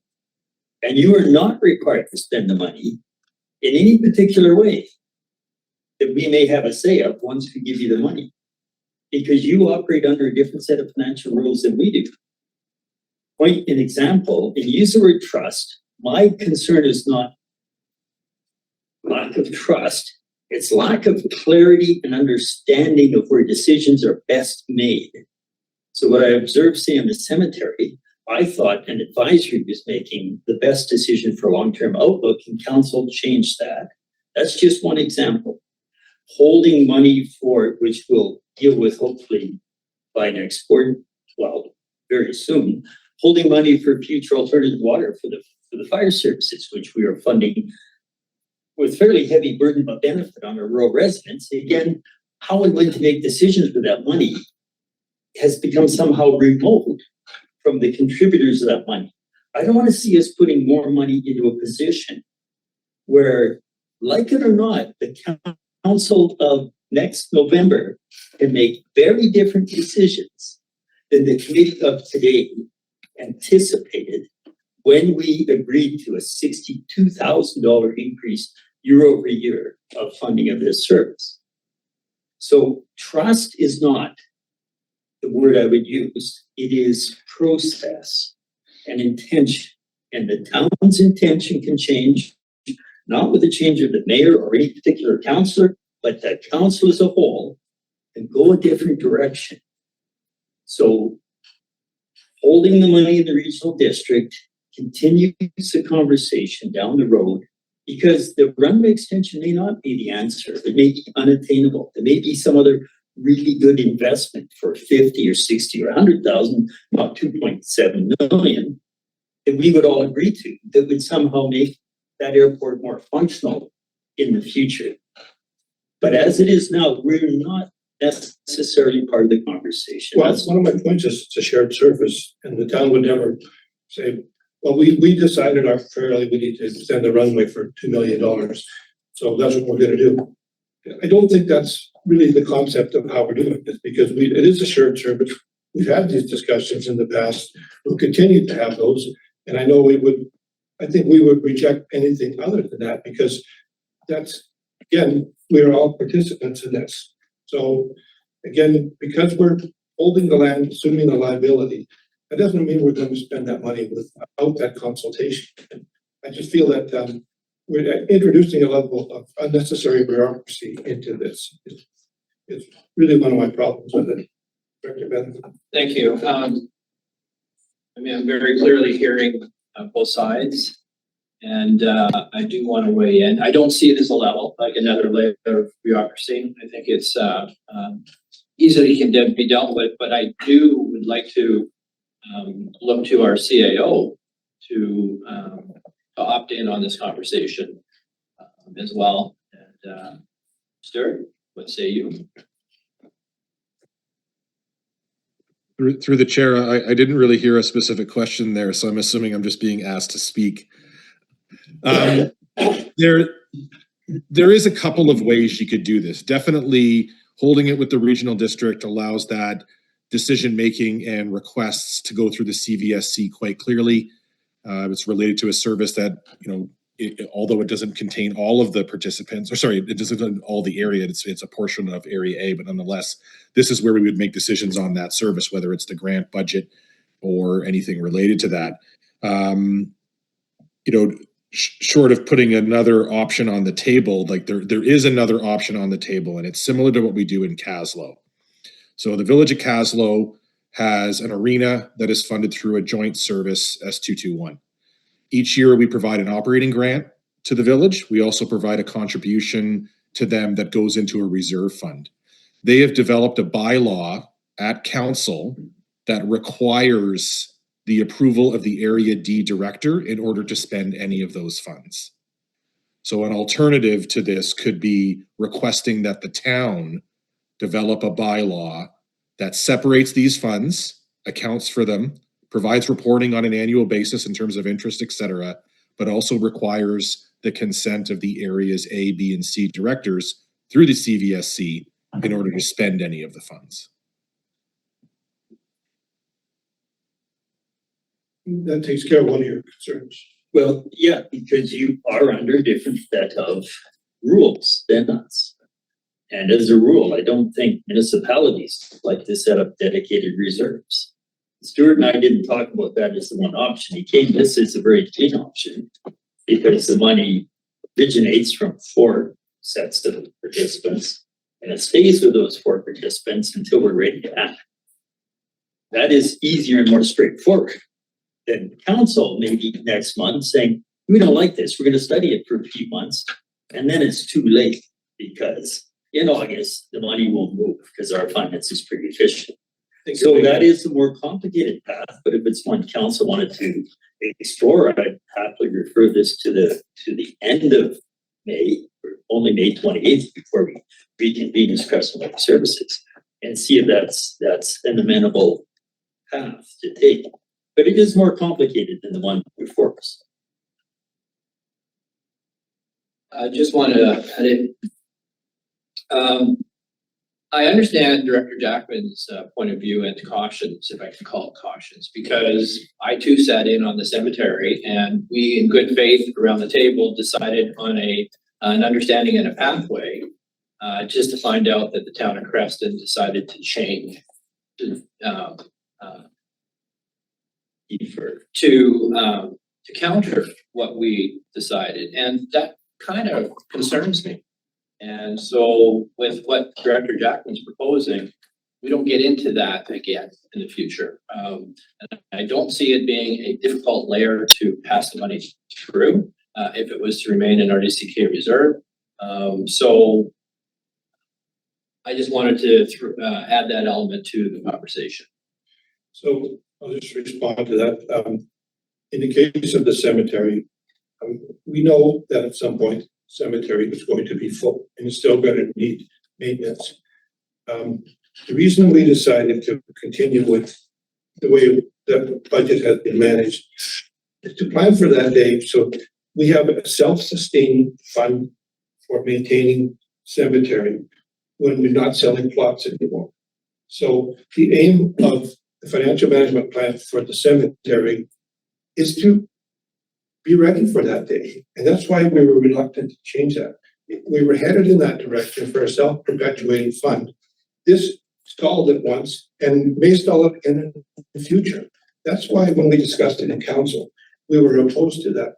We want a self-sustaining fund when we can no longer gain revenue from that with the paper made. So we did things that we felt would get us to that point.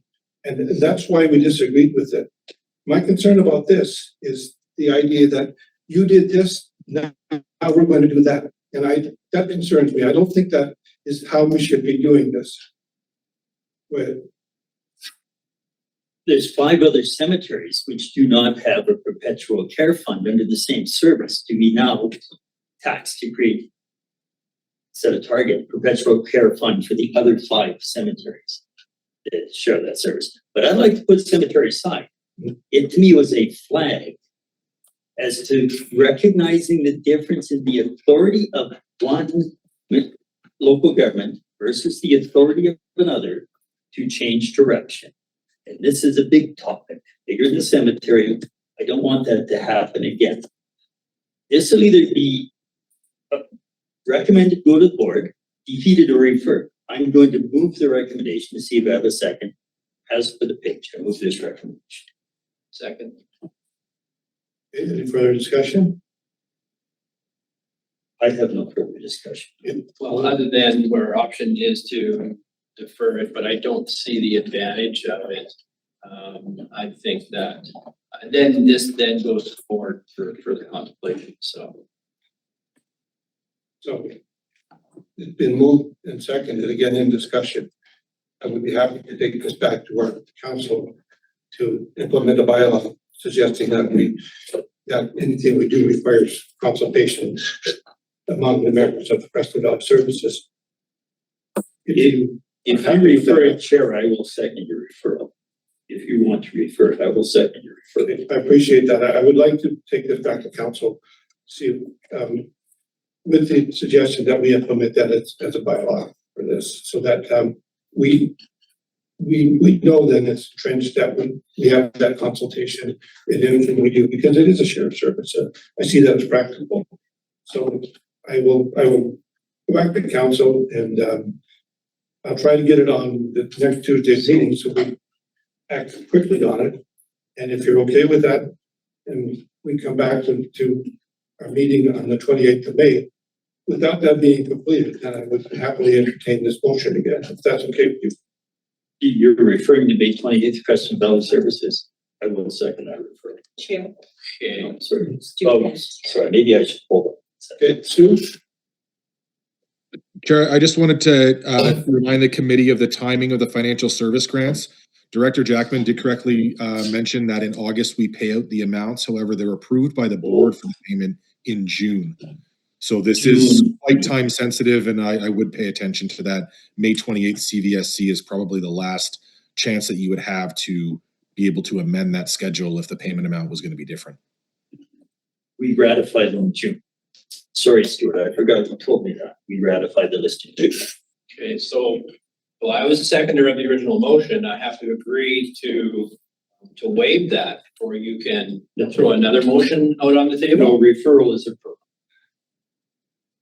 Okay, so what I'm hearing is you would rather take the path of bylaw, but the short time frame, which is our next meeting, which is in a couple of weeks, really, is the time frame that if you are able to produce and get approved a bylaw, then we're good with the current path that we're taking. If that is not the case, then we go back to this resolution. Is that what I understand? I'll see that it's on our Tuesday's agenda, and our council will discuss it and get right back to you. And so it will return again for the May 28th meeting. Further, if I may. Yeah. That process of producing a bylaw, giving it first, second, and third reading, is there a timeline attached to it where it will interfere or influence our capacity for June, making the decisions for June? So in well and good intention, yep, you got it moving forward, the bylaw, but you know what? It's being delayed, it's got to get approved by this, that, and the other thing. So now we're stick handling. Well, in the meantime, we have to come June, make firm decisions. Okay, so the basis of that would be if council agrees that we implement the bylaw. Because if we agree we're going to implement the bylaw, we go through the procedure of the first, second, third reading, which takes time. But the fact is, we have indicated the intent on how this should be administered. And with that, we are the agreeing party to what we'll decide to do moving forward. So if we said on Tuesday that now we'd have no interest in this, there's your answer. If we say, yes, we agree that we implement this as a bylaw, there's your answer as well. Sorry, Chair, I just need to interject for a minute. Stuart's been kicked out of the meeting. He's still listed there, but he said he got kicked out, and I recognize he should probably be a part of this conversation. Okay. Well, I didn't kick them out. Sure, I had a similar message that said I had to rejoin, but now I can see I'm still actively on the screen. So something did just happen here, some glitch. Okay, so Stu's not back yet? I'm just texting him to rejoin. I think he left and he'll rejoin. So just watch for him and then you can proceed.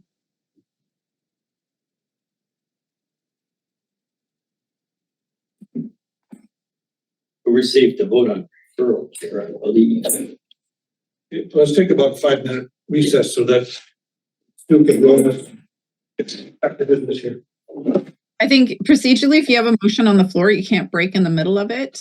If it's referral to that. But you were asking about bylaws. If that was Creston, then no worries. If it wasn't, if it was us, then you're fine. I think it was just referral, complete that and then take your break.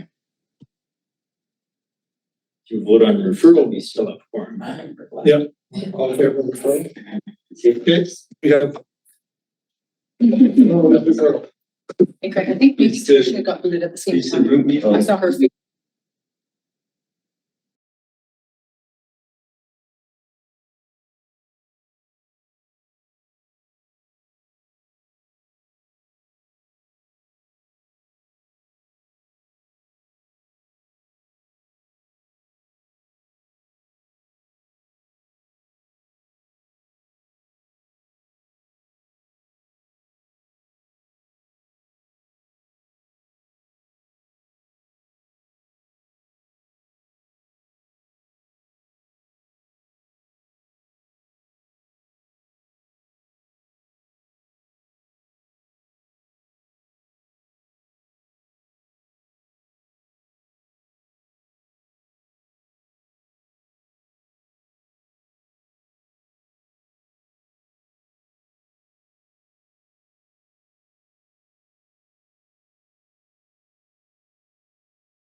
Okay, okay. Okay. So. This Stu was cut off, so the Creston Valley Airport Financial Plan Amendment, will be deferred to the next meeting, and we will be able to, have a chance to introduce that in our next council meeting. Potentially establish similar bylaw to the Castle. We will move on then to the 8.4, I guess it is. The financial plan amendment for the Columbia Basin Trust project for an accessible trail. Through the chair, a bit of housekeeping. Sure, we talked about the project last year, and that we had received funding for that accessible trail to connect the new washroom project to the rest of the property. But if we didn't, there's information in the report that explains the project. Given that we've received $45,000 from the CBT in 2025, and that generated part of the surplus, and that the project scope is for $50,000. We do need and that it didn't, the project didn't make it to the capital list. We need a financial plan amendment to add 50,000 to capital, 45,000 to transfer from reserves, and 5,000 in grant specified to show that the project is accounted for properly. Certainly, if we don't make the financial plan amendment and we don't do the project, we'll remit $45,000 back to the CBT. So that's what this one is about. And so the recommendation is part of the committee, and I can answer any questions about the project if it hasn't already been explained. Any questions? Yeah. Director Vandenberg? So this is to build the washroom project out in the field, which we got estimates on and have agreed to that amount. And what we're short is the ability to provide a hard surface for handicapped accessibility. Yeah, through the chair, the washroom was completed. So we opened it this spring, and so that we were, this grant opportunity came along during that project construction phase. But we do not have a proper connection from the parking lot to the washroom. So we need to have a hardscape, properly sloped, accessible trail to the washroom and the sports fields from the parking lot. So if I may, this is a $50,000 bill. Correct. To pave a sidewalk. Correct. So there's two options that we. Sorry? How long is this sidewalk? So through the chair, the two options in front of that staff are considering, one is a multi-switchback concrete sidewalk, gently sloping sidewalk properly for accessible code. But with that, there would be some retention of the slope itself to support so additional concrete works, not just the sidewalk itself. So it would be a very elaborate, but the other option is to do a longer non-concrete, probably an compacted aggregate trail, properly landscaped, that would traverse in a longer switchback down to the sports field and accessible washroom, and then also with the leftover funds connect that let down in the sidewalk to the far south end of the property, so all the way to the main entrance at 19th Avenue. So those two scopes haven't been completely determined by project management, but that is what we're leaning towards for two best options. So if I may, I would like to know what the cost of that second alternative is going to be before we do any financial amendment. I don't know if it's time sensitive for this financial amendment, but I also have to say that this should have been in the planning a long time ago. This should have been foreseen. Of course, I know that the cost of things you can't really bank on, but I mean, there's two options here. One is an expensive $50,000 concrete hard surface versus a compacted hard surface made of rock. This is my understanding, but I don't know what the price of that part is. So yeah, so through the chair, we haven't gone to quotes yet. We haven't established, but we want to leverage as much of the funding as we can. So there's $50,000 on the table from the Columbia Basin Trust. And so if either option are less than the 50,000, we could expand the scope to make sure that we're not sending money back to the Columbia Basin Trust for what we haven't spent. So we do intend to spend at least 50,000. We're not asking for any more than that. Okay, but that was 45. No, it's 45 that we received from them last year. We will receive the remaining 5 this year once the project is complete. 10%. Oh, okay. All right, thank you for answering my questions. I have a question, Chair. You have made a decision, as you said, on the what type, concrete versus gravel. I know in the winter, you've had to close some of the concrete surfaces because of de-icing and hazards issues. And so would that be a consideration for this trail or this path? Would it more likely have to be a chain or a barrier just to heads up, this may not be safe if it's concrete versus if it's a longer, more meandering hard packed surface? You may avoid that. Yeah, through the chair, it's a good conversation about how we, and we can talk about this at a future, maybe at the next meeting about the capital plan for this property, but an interlinked or, connective trail around in around this property is probably a good idea. I think the one thing to keep in mind as it relates to this washroom is that washroom is closed in the wintertime.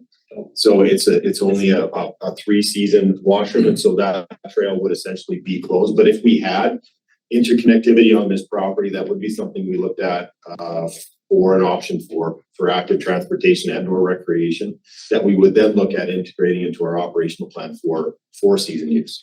But currently this is intended to be a 3-season use trail. So the recommendation is before, so we got that. If I don't understand, if CBT is going to, if I may through the chair, CBT is going to be granting the 45 then 5, make it 50.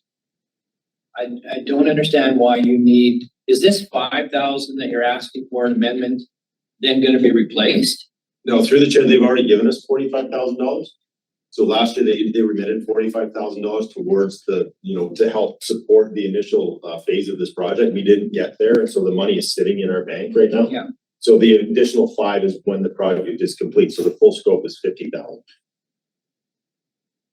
Needs to be recognized under the correct line items Correct. in this current year financial plan. In order for finance to be paying money out for Correct. capital or this or that, or paying AJ's time, et cetera, it needs to be on the right line item. It's currently not on the line. Correct. This is not a cost of taxpayers. This is not a pull from reserve. This is just a financial instruction.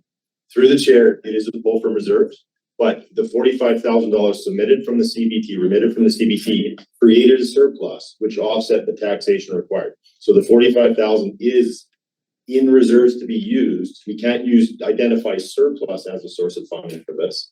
So we can only use reserves as a source of funding for this. So it's no impact to the taxpayers because they've already received the 45,000, which wasn't spent.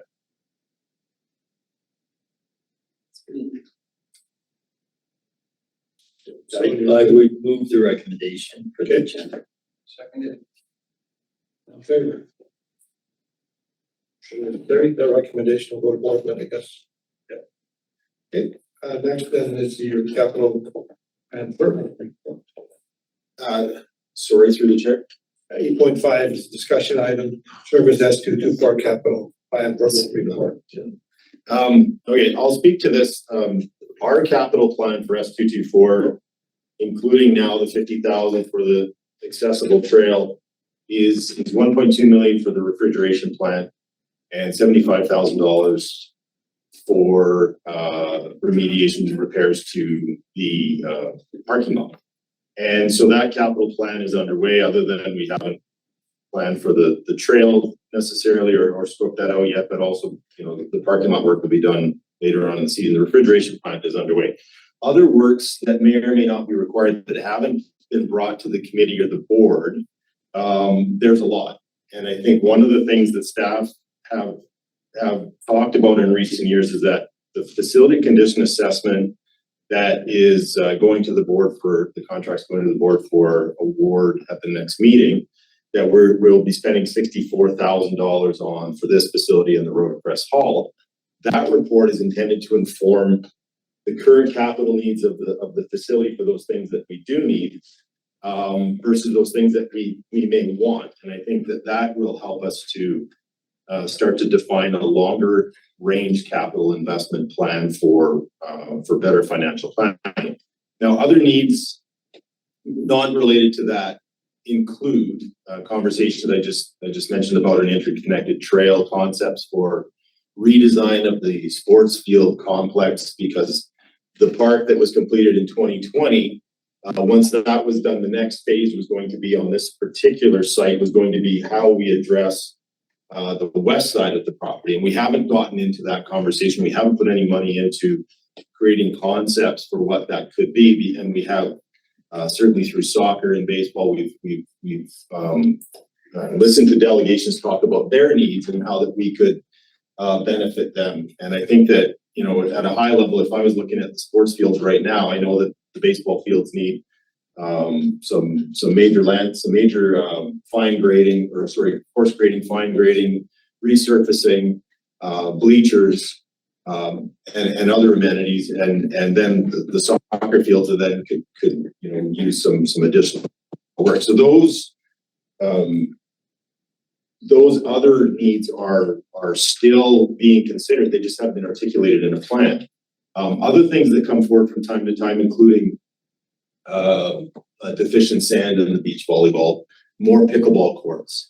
Those kinds of things also aren't being considered, although they are sort of on the list that's not been articulated. And I think that our plan as staff is to come back to the committee and the commissions and the board with a better look at the financial plan after the facility condition assessments are received in the fall. And then we can talk about other projects that could be or should be done based on the needs of the facility and or the demands of the community. Now, the other piece of this is that we had a prioritization framework that Tricia undertook last year as it relates to all of these requests that come into the committee and to the board for how we could improve our assets. And so that's also going to play into the decisions that we make about where we invest capital money. But that's, you know, where we're at as it relates to the conversation about the beach volleyball sand. There is a deficiency there that's been in place since we built it in 2019, and staff will consider options for how we can remediate that, including removing some of the larger fines, some of the coarser particles that make playing beach volleyball more comfortable. But we currently don't have a plan for that other than we've just talked about it. So if we can include that in the current operating budget, we will look at options for that as we get further on down in the year. It's just not something that is a priority for us right now. So just on that, what would be an estimated ballpark figure on the sand issue itself? Well, the sand was purchased in 2019. I'll just speak about the project when it was completed in 2019. The invoice I looked at, the sand was worth about $40,000. So if I was going to, you know, take a guess or make an estimate on what it would take to remove, and filter and screen that sand to take out the larger particles and then replenish the volume that was removed, it would probably be between 15 and 20,000 in today's dollars. So we, you know, at this point, like I said, it's not something that we put a lot of thought into. We do receive perennial complaints from one or more individuals about that, and we just haven't been able to really put any effort into it. Thanks.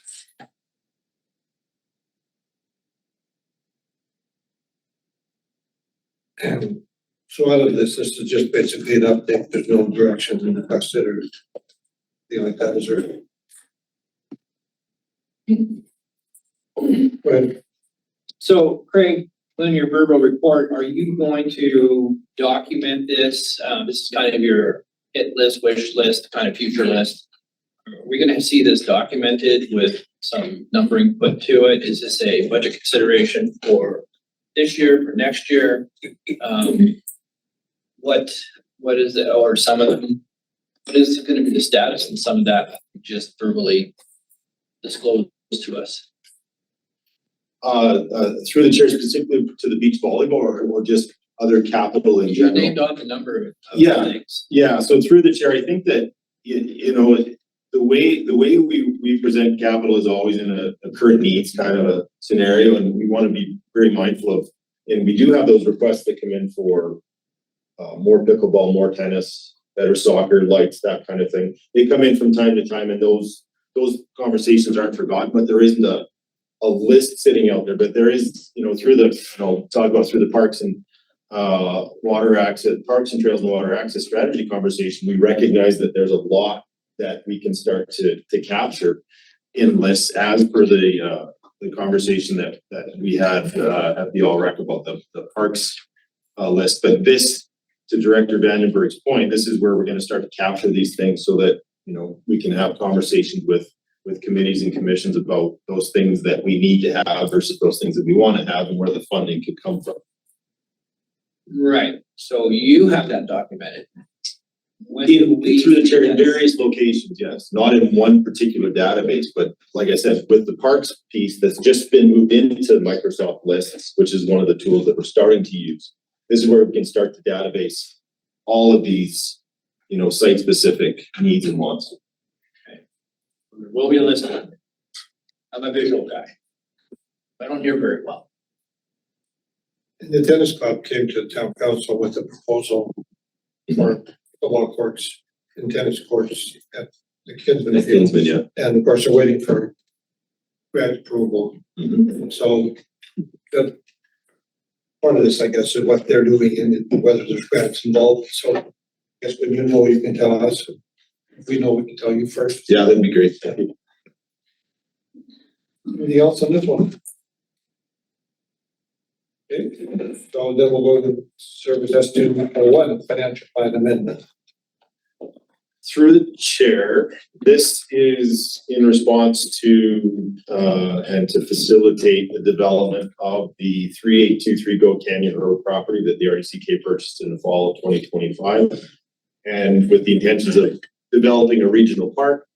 And through the conversation with the elected officials and staff about the actual property, you know, and conversation staff had with the Agricultural Land Commission about our application to pull that property out of the Land Commission or the Land Reserve. We are looking at our options for mitigating project risks, including obstacles for developing that park. And so we will need, and this is a financial plan amendment, to request $100,000 for us to move some of this so that a project manager can take that budget and build a scope of work and implement that scope of work, including doing some preliminary assessments, a home inspection, structural assessment, and geotechnical assessments of the property to ensure that when we look at developing it, we know what our risks are. And so that $100,000 will go towards professional services and potential disposition of some of the property if necessary through that and if warranted through those assessments. And so that's what, and you know, there is money in the reserves, as I've shown, for this particular piece. And so we're recommending that some of that reserve be used and that we have $100,000 in capital towards this property and this project. Any questions? Yep. Okay, so you're going to take 60 grand that was supposed to go to reserves. And then you're going to take 40 grand out of reserves, which is Creston and areas B and C, enough to make 100,000. Mhm. But in your tables, it shows that, okay, so it works out. So then my question would be, are these the remaining balance then in the reserves, that which is in red? And through the chair, currently, the upper table shows the current reserves. If we make this transfer by 40, that's what the reserve will be. So there, you know, after 2026, if we had contributed 60, that would have said 241,000 if we had contributed 60, but because we're using the 60 and removing an additional 40, that is 141. So at the end of this year, if we applied that 40, that will have 141 in reserves for that. Okay, so I guess my mind is thinking towards another project which we can't be named right now. Mhm. I will say that. And I want to make sure that that other project, which we can't be named right now, does not sit second seat to what we're doing here today. Yeah, sort of thing. So I'm a little bit reluctant is there a request here? Yeah, through the chair, there's a recommendation to make a financial plan amendment so that we can apply $100,000 in capital towards the development of the 3823 Goat Canyon Road property. I'm a little bit hesitant to make this commitment until I understand the impact to that which I can't name conversation, because I need that clarity. When you're asking for, you're taking 40 grand out of our reserve for Creston B and C, and I don't know what's kind of earmarked to be left over for anything else. So that's what's affecting me right now. So I'll let others speak. Director Jackman, go ahead. So the reality is your taxes will likely go up. You've had excellent advocacy, say through Director Tierney and others and staff with all kinds of connections to attract funding for regional park acquisition. Your taxes are going up though. Area A is out of this because of a history. We won't go into today, but didn't want to be out, but we wanted to continue pursuing our aspirations for providing regional park land and conservation land. Right now, Area A alone pays 17% more taxation every year than town B and C combined. The little population of a couple thousand in Area A are paying more than the 3 in the valley. Per capita, we're paying 7 times the amount. You create green space and conservation land that anybody can come and visit, walk on, and use. So I think the long story is your taxes will go up based on you're trying to respond to consumer demand for more structured, organized parkland. Your taxes will go up a fair bit. And the task to staff would be to project those tax increases. But because specific sites, costs of land, and contributions by donors who may want to remain anonymous until the point of it being released, that would all be in camera. But your taxes are going to double. I would say easily, just based on my experience. Area A is paying a mortgage of $98,600 a year for the next decade. You've been paying it for the last decade, $100,000 a year for service debt for acquisition. So there's no easy way to project this except up. Right. This is a bigger conversation, and I like how Director Jackman's framed that in terms of what is that cost increase? What is that percentage increase to taxation? I want to know those numbers, right? Start committing to this. I know we talked about this a while ago, and it was sort of like, well, maybe it would be this, maybe it would be that. But now we're getting more certain numbers, that sort of thing. And I want to know what the tax impact is going to be, the benefit to the tax to the residents of this valley. I mean, this is just the start of this. There's going to be a lot more to this. So I think there's a need to have a bigger picture conversation with the potential impacts, or we start piecemealing these commitments. Is my initial thought. So I go back to what Director Jackman said, and I go back to our workshop this past week about the trails, water access strategy, which is a strategy that we have agreed to. And just the basic fact how far we are behind.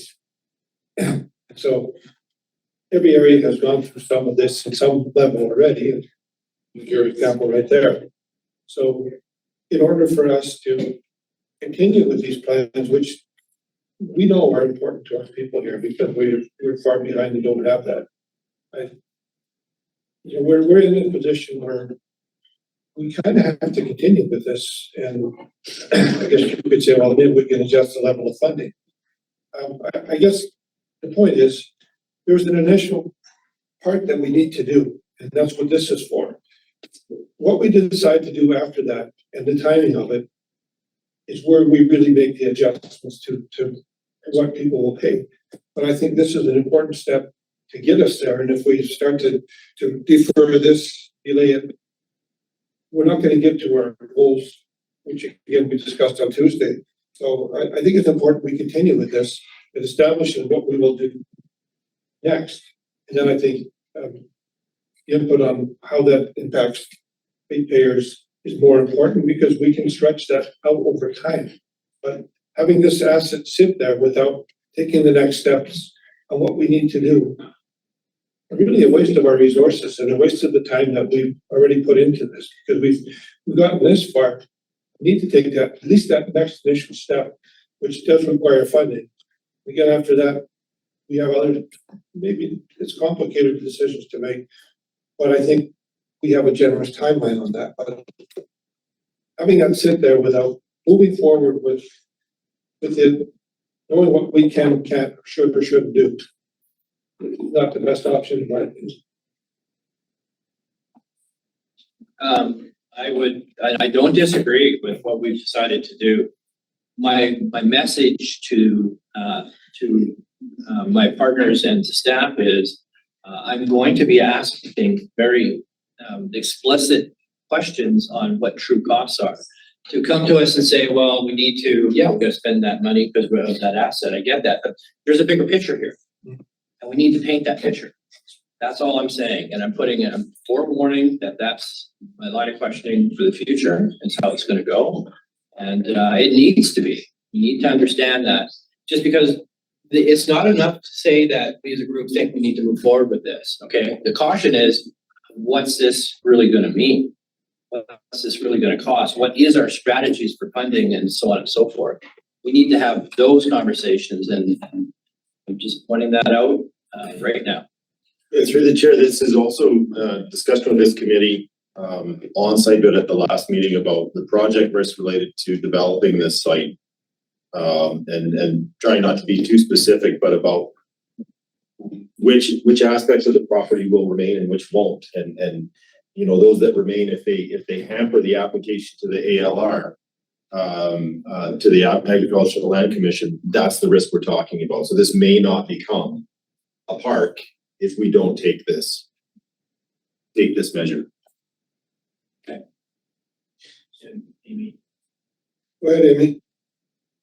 Yeah, thanks. I'm not going to speak to the specifics, and I recognize this is a capital predominant conversation, but just noting, as Chair DeBoon mentioned, the Parks and Trails strategy and how much we have under Parks and Rec services overall, I would anticipate that the number one cost I'm going to be looking for within the next budget season is more staff. And I just want to be real about that. We've acquired more land, we're expanding servicing, and I think we're hitting a critical point. I don't know how these people keep up. So I think that that's on the horizon, and I'm just politically stating that I would anticipate that as being one of the most concrete actions we need to take to support the capacity we've put on staff. So I guess my question to the group is, are we ready to make a motion, pass the recommendation? Do we want to defer it till we have a little more information? Or what do we want to do? I would like to make the motion. I understand what Kelly is asking, and I don't know if I'm allowed to talk to some of those solutions that I've been talking to staff about. And I'd just talk to you outside the meeting as in regards to what financial commitments I'm trying to make to do the development of that property, so that taxation is not increased.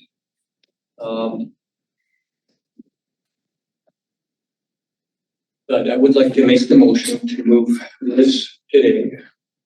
And us, we can have that conversation after. I guess my next thing might maybe to ask Stuart if I'm able to talk about contribution that I've been talking about and staffers for hoping that I bring that to ASAP because it may already be too late this year. I'll second that. Okay, appreciate that. Can I call the question then on that motion? All in favor? Okay, that has passed, and then there are obviously more subsequent conversations to be had, but again, this is an important step, I think, and so we'll do this and then have some our following conversations.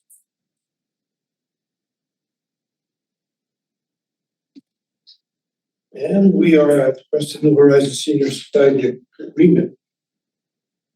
Through the chair, I'll try to get to the recommendation is that we extended an agreement with the New Horizons, started a new agreement for up to 3 years, and there's rationale for that as it relates to that facility in particular. We have a conversation about Creston Valley or Valley Community Services and CAPS using the lower half of that building, and so that's for the 3 years is a mirror of that conversation and the rationale behind why that wasn't a 5-year agreement, meaning that we're not sure about the long-term capital cost for that facility and why we would offer subsidized use for the programming without considering cost recovery for those tenants. But this little bit of background prior to and the MOU that expired in 2020 is attached to this, and you can see the terms of that.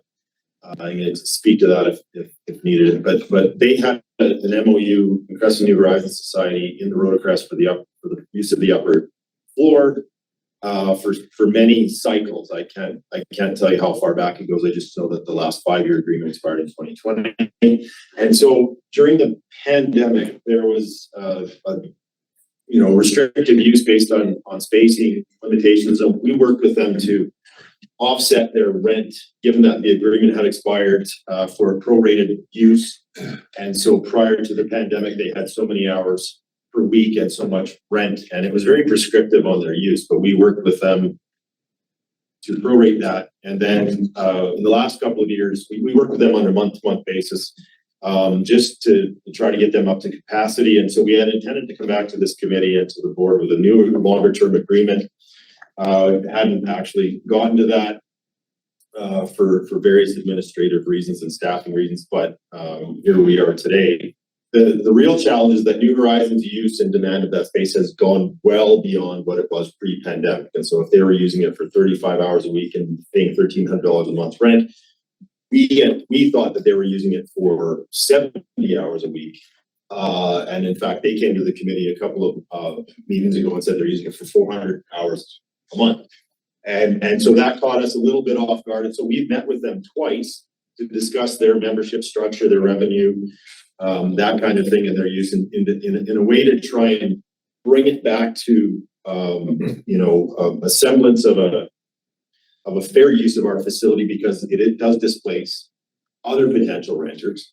And so as a comparison, staff have shown the agreement terms for the Castlegar Senior Society, which have a somewhat smaller space, but it is non-exclusive use of that space except for a period of time, Monday to Friday, and then as staff agree to additional use. And so that's what staff are recommending. The $1,590 a month that they pay now, they have told us that that is their limit. And so we had said to them, that's okay. We're okay with the $1,590 a month, but the use has to be regulated. It can't just be because you have a key and access to the code. You can't just come in and use it to display. So that's why staff are recommending a bit of a more regulated schedule for them.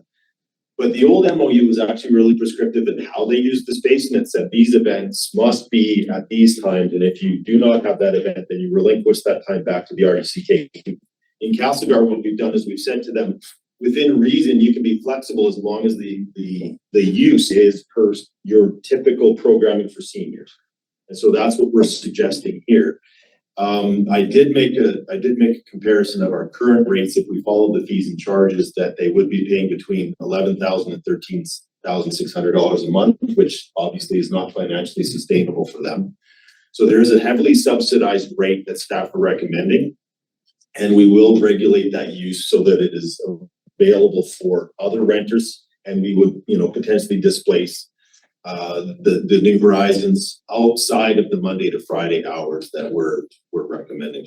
So if you wanted to ask some specific questions about that, I can try to answer them, but the terms of the agreement that we'll go back to New Horizons with, which they're aware that they'll be coming to them, is Monday to Friday, 7 a.m. to 4:30 p.m. when they would have essentially exclusive use of the upper floor of the Rotocrest Hall. Evening use for special events when it's available as approved by staff, so the facility staff would be free of charge, and no special allocation priority would be outside of the hours of Monday to Friday. So they have full allocation priority Monday to Friday, but outside of that, they don't get to bump anybody. So they would be subject to other groups being able to use that space. Saturday and Sunday is needed for special events, so they have a regular schedule of dances and other events. So we would say if it's available, then you can use it free of charge. Flexible use of the space for their programming. We're not going to prescribe to them what their programming could be. If it's cards on Tuesday or it's pool on Tuesday, it doesn't matter to us. It's really just as long as there's seniors making use of it for their benefit. No subletting of the space, so they can't go and rent it to anybody else during their exclusive use or any other time. There's no commercial use permitted unless we apply the commercial rental agreement. Fees are applied and administered. Rent is $15.90 per month. And use of any other spaces, including any rooms in this facility or other RDCK facilities on this property, would be at the established rates and subject to all RDCK policies. So there's a recommendation in front of the committee, and happy to answer any questions you have at this point. So the obvious question is the group responded positively to this non-exclusive and this rent? Well, yeah, through the chair, their initial ask back in December was that they actually have exclusive use and that they say who gets to use it, and in exchange for them doing repairs and maintenance to the facility, which is always a dangerous thing, a risky thing for us, to get into with tenants or occasional renters. And so we had gone back to them after their delegation, and we had said to them, look, we're going to provide a similar set of terms that the Castlegar seniors, because the board had set that precedent through the Castlegar Commission, that was what our plans were, and then we wouldn't have an impact on, other than their 400 hours a month. We would say, well, we're going to regulate that if other people want to use the space. So they're amenable to that. They did admit that they're using it 30% more than they used pre-pandemic, and I think 30% is an undervalue. But they'll be told that this is the deal that the Castlegar seniors got, and then if they disagree, we definitely have to come back to the committee and say we have an issue. But this is the recommendation the staff made. So anticipated they're amenable to this. And they're amenable to it, I think, Director Jackman, because of the rent being fixed and helps with their financial situation. Director Cheney, I'd like to move the recommendation. Seconder. I'll second, and that's for the report. It's not in the agenda package, but as per the report. So we have another senior facility in town, across from Cleaners. And so my line of questions are, it sounds like RDCK will manage to book this facility, Rotocrest, to maintain the ability for others to rent it. What is the rental fee for others to rent that facility? So through the chair, the current rental fee for that, and that's in my report there. So Now, is that $94 an hour thing to the public? Yeah, $90.94 per hour, or $544.70 per day. yes, correct. That's to the public as well. Yes. Okay. And so then, how did you look into the other senior facility, that which is across from Leaners? What is the situation that they have there? I guess I'm leading to, if we're heavily subsidizing the Rotocrest for the benefit of our senior community, is there other groups in town that, when they catch wind of this, they'll be coming to us and saying, we would like help and subsidies as well with our facilities? Through the chair, that's always a risk when these types of conversations are brought to light that groups have subsidized use. We have lots of groups that pay below market on a per square foot for a lot of our facilities, but I think that my understanding with the seniors services in Creston is that, and I've been told this, it's anecdotal, is that they're different groups. And so the demand for senior space is being met at least 2 locations. And we have not received to date, even though, if you look at the old MOU and what we've done to date, we don't get a lot of requests for other seniors types groups coming and wanting to use the Rotocrest Hall. So I don't see that as a major risk if this were to proceed, that we would get other people coming in and saying, we want to use the space. But if that were the case, then we could say, well, we'll go back to the committee and the board and say, well, you can have it outside of these hours. Mm-hmm. And then we can apply, and the board can make the determination, we can apply a subsidized rate. Right, and I guess what I'm getting at is competition. If you've got facilities that are available to our seniors, but you are heavily subsidizing one over others, then you directly impacted negatively the competitive value. That those other assets need to have revenue as well. So I guess for me, that's sort of what I'm looking at, and it sounds like you don't know what the other facilities.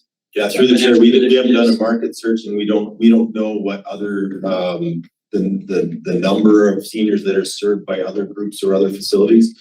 We know that we've had a relationship with Creston New Horizons for a long time in this facility, and so this is more of a continuation of that. But we haven't done a market search of service groups for seniors in Creston. Thank you. I see that as a risk. I'll call the question on this recommendation. We're all in favor? Yeah. Okay. I guess we can go back to them with the lease agreement. And go ahead, Director Skinny. I was just noting it's public time. Chair. Wow, it is true. Thanks for catching that. Any questions from the gallery? What's this? I have a question. I've been hearing out in the community 2 different perspectives and this is to do with the area B water metering program. So I'm hearing on one side, oh, it's been so great through the water metering program, they've discovered our million capacity of leaks and it's being corrected and stuff.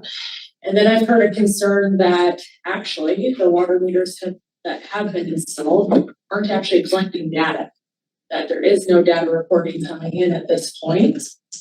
And then so well, if that's the case, how is it that these leaks are being discovered? Is it just because when they're actually digging and installing the meters, they're discovering the leaks? And then I'm like, well, why would we be collecting data on the meters that have already been installed to help inform finding leaks and having that information about water use?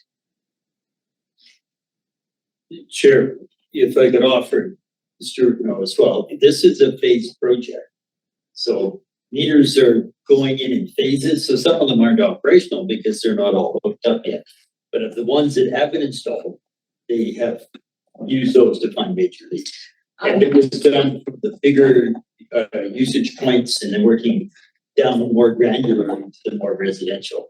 So I think what we saw at Water Services Committee was pretty solid information on what was detected as leaks. And those are public reports for the Water Services Committee. If I may, there's quite a few individuals who had meters installed last year and no data is being collected. Or maybe it's an issue with the app that's reporting the data that's being collected, but those who signed up for the service to be able to know how much usage they have, there's no information there. And these were already installed in the previous phase. So that's the residents. We'd have to put this to Stuart is there. We'd have to go through because the residents being able to monitor, they could have a failure on their app, which is different from us monitoring on what's directly read by the RD. That may be an issue. I'm not sure that fully answers the question. I just want to put on the radar that this is what I'm hearing in the community and some concerns around that. That's something that can be brought up at the water service meeting, It should be some sort of resolution. clarification. Yeah, Any of us, I mean, I could, or you could, Director Tierney, just ask Christina if there's one data collection system for the regional district monitoring, and then if there's an issue with rolling out residents being able to also monitor, check, make sure there's issues, or if that's taking longer. I think the question should be put to staff. I will do that. Ask the staff. Through the chair, I can do that. okay. Through Thanks the chair, for- I can confirm with staff whether they've heard any concerns or complaints about the residential monitoring program not working. Good. Any other questions from the gallery? Any questions from our online viewers? Yeah. We have at least one observer there. You also had use as well, but maybe not any longer. You had strong lighting. It's our name there, but I don't see it now. Okay, we will move forward then. Our next item, which is Gold River Watershed Sustainability Plan, the update. Thank you. I just have a couple of slides to share really briefly with a bit of an update. So just give me one moment here. Sure. I know we're getting close to time.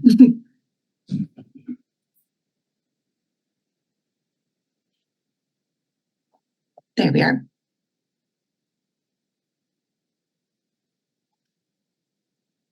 Okay. Wonderful. So yeah, I just wanted to briefly touch on the next phase of engagement for the Goat River Watershed Sustainability Planning Project. Yesterday at our CVSC workshop, project staff did go over this in detail, but for anyone who wasn't at yesterday's session or for residents or community members here today who want to learn more or stay involved with the project, the next phase of engagement is coming up this summer.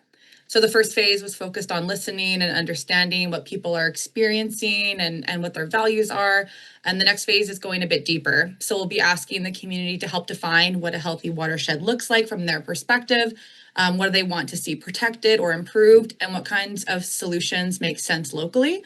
So there'll be opportunities to share your perspective through an updated and more in-depth survey. We'll also be hosting drop-in events across communities in the Goat River watershed, and there'll be other ways to participate. And this will all be posted on our Engage page, where we have all of our updates, and we have a mailing list as well that will provide more details. So I just encourage anyone to subscribe and stay connected. Great. And so into my next update, which has a bit more detail. It's about funding outcomes, and in particular the REF-BC funding and provincial funding that has come in to secure and advance technical work in the watershed. So unfortunately, the REF-BC application was not successful due to oversubscription to this grant opportunity. The application did include requests for expanded engagement, as well as an economic analysis of the impacts of water scarcity on agriculture and isotopic modeling. So while we're disappointed by that outcome, provincial funding has been secured to advance the isotopic modeling component, which is a key piece of technical work that will support water planning in the watershed. So we have a shared cost agreement with the Ministry of Water, Land and Resource Stewardship for $90,000 over 2 years that covers the full scope of the isotopic modeling work, which is assessing groundwater, surface water connectivity, and developing a 3D hydrostratigraphic model, which is essentially a map, collecting hydrochemical and isotopic data, and identifying key data gaps. The RDCK's role is in the project management and procurement, and the technical work will be carried out by qualified consultants and guided by a technical working group, which includes provincial hydrogeologists from Walrus.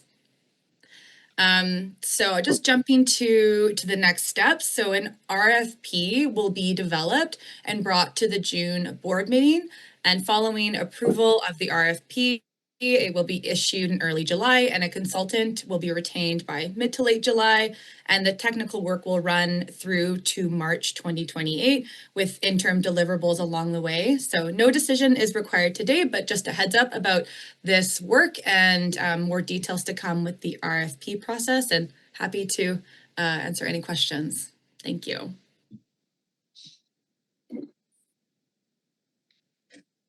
I think we're good. We were caught up with you as well. Yes, no, we're not good. No, we're good. I just want to take this opportunity for the public to understand that if you go to the Engage page, which is on the first page of RDCK website, go down, find RDCK Engage. It took me a while to figure that out. And then you click on that, there's a number of items that are happening in the community right now, and they do have pretty good information. And in fact, one of them is on the Eric Water System metering project to which we were just speaking to, and there's a lot of detail there already, although I don't know what Ion Water Platform is. So I just wanted to point that out. And then secondly, in this phase, we're looking at our commercial industrial users out in the valley to be engaged, that we're going to be engaging and conversing with. Just wanted to reiterate that which we discussed yesterday. Okay. That's it then, Camille. Thank you. Thank you very much. Go on to our action item list then. Anything we wanted to discuss or isolate? Right. So I think that the action item list is narrowing down. That's good. That's a good sign. But just a reminder to my colleagues that we need to be putting stuff on that. It should be, I believe, I could be wrong, but it's not to be assumed that Robin, based on the minutes, is going to add to our action item list. Is that correct, Robin? Because such things like the RCMP staffing initiative that we're working through, our physician recruitment master plan, we're currently at the airport. These items are not on the action list, but they need to get tracked, because otherwise they're falling into what I call our black hole. So I don't know what further direction you would need in order to get, I look to Stuart suggest that if we want to, as a group, add some of these items onto the action list, what is the appropriate process? I don't want to just start emailing Robin if that's not the process. Or do we physically just verbally acknowledge that in these meetings so that we can stay on top of that action list? I think that's how we made it work originally. We agreed at the meetings to put it on an action item. I think because we like to put directions to staff forward, maybe it could be at Stuart's discretion or staff's discretion. If they don't think, like we just asked for a few things today, if they don't think the direction of staff will come to a resolution by the next meeting, maybe put it on the list. Because some of the stuff will maybe bounce through 2 or 3 departments before they're able to come back with a cohesive answer. So if you think, some direction to staff, you have to know by May 28th. Don't put it on the list. You won't know by May 28th, put it on the list on May 28th. Like if you can't answer it in a month, put it on the list. The list might get awfully long, but I mean, that's just one way to do it. And that's why I need to have this conversation, just so that we're clear as to how we're going to have that list work for us and work for staff. So, Well, I think we need to make that list as big as possible so that after the election, that follows us, we'll have a lot to do. to bring up one other item, Chair. Yeah. The next critical point on the dangerous dog bylaw isn't really there, and I've had a couple of questions from the public about it.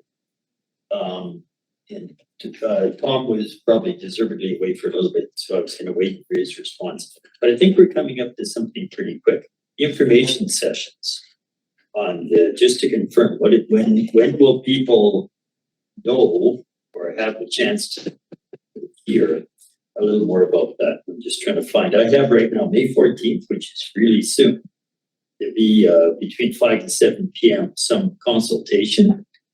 May 14th, I flagged it in my scribbled diary or daytimer, but I don't know if it's other than official where and when and how people would know about it. Maybe it's being deferred. Chair, I can speak to that. All right, there we go. Yeah, go ahead, Stu. Through the chair, the information session is on May 14th. It's at 5 o'clock to 7 o'clock, and it's at the Creston and District Community Complex. Okay. Okay, Director Watson, you have your hand up as well. Not on this item, just if you're done with this item, then I have a comment. Are we done with this item? No, so based on their conversation, if I could, I'm looking towards Stuart here. Can we get noted on the action item list? It would be nice to have a kind of a follow-up report on the RCMP staffing strategy. But I know that I think the town of Creston is really working through. The physician recruitment master plan, where are we at with that? What's that going to entail? Perhaps maybe next meeting, CEO Moore can address that, but I would like to know kind of where we ended up on a couple of those things and where they're at. Yeah, through the chair, if you'd like me to contact CEO Moore, I can do so. Those are very much in the town's court, so I would not recommend putting them on an RDCK action list for CVSC. Simply because I have no control over when CEO Moore can get that work done. I would agree with you on the RCMP staffing strategy, but on the physician recruitment master plan, that is a combined service. Through the chair, it is, but it's completely administered by the town. It is not administered by the RDCK. We haven't had any involvement in the physician recruitment other than the funding. So then there's a shortness in our action list because if it's not exclusively around this table, then it doesn't get tracked on our action list, even though we are partners in participating. So I wonder about that. Length. So I can speak to our CAO about both of those. Perhaps we can have them just update us on that here at the meeting.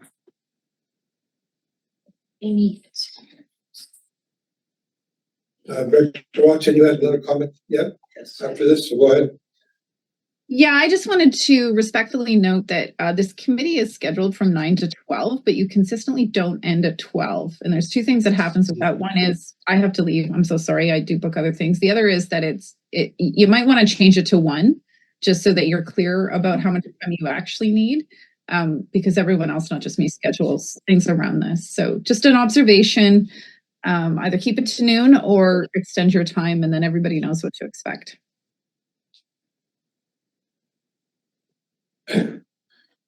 Yeah, we'd love to keep this till noon, but it never works that way. So I guess we would maybe extend the schedule to 1 just to compensate for that. We're usually done by 1. Usually, try. So point taken. And so sorry, I have to run. Have a great day. Yeah, thank you. Thanks for coming. So that we close the meeting to the public? Yes. We'll be thinking about a 5-minute recess and you can meeting closed.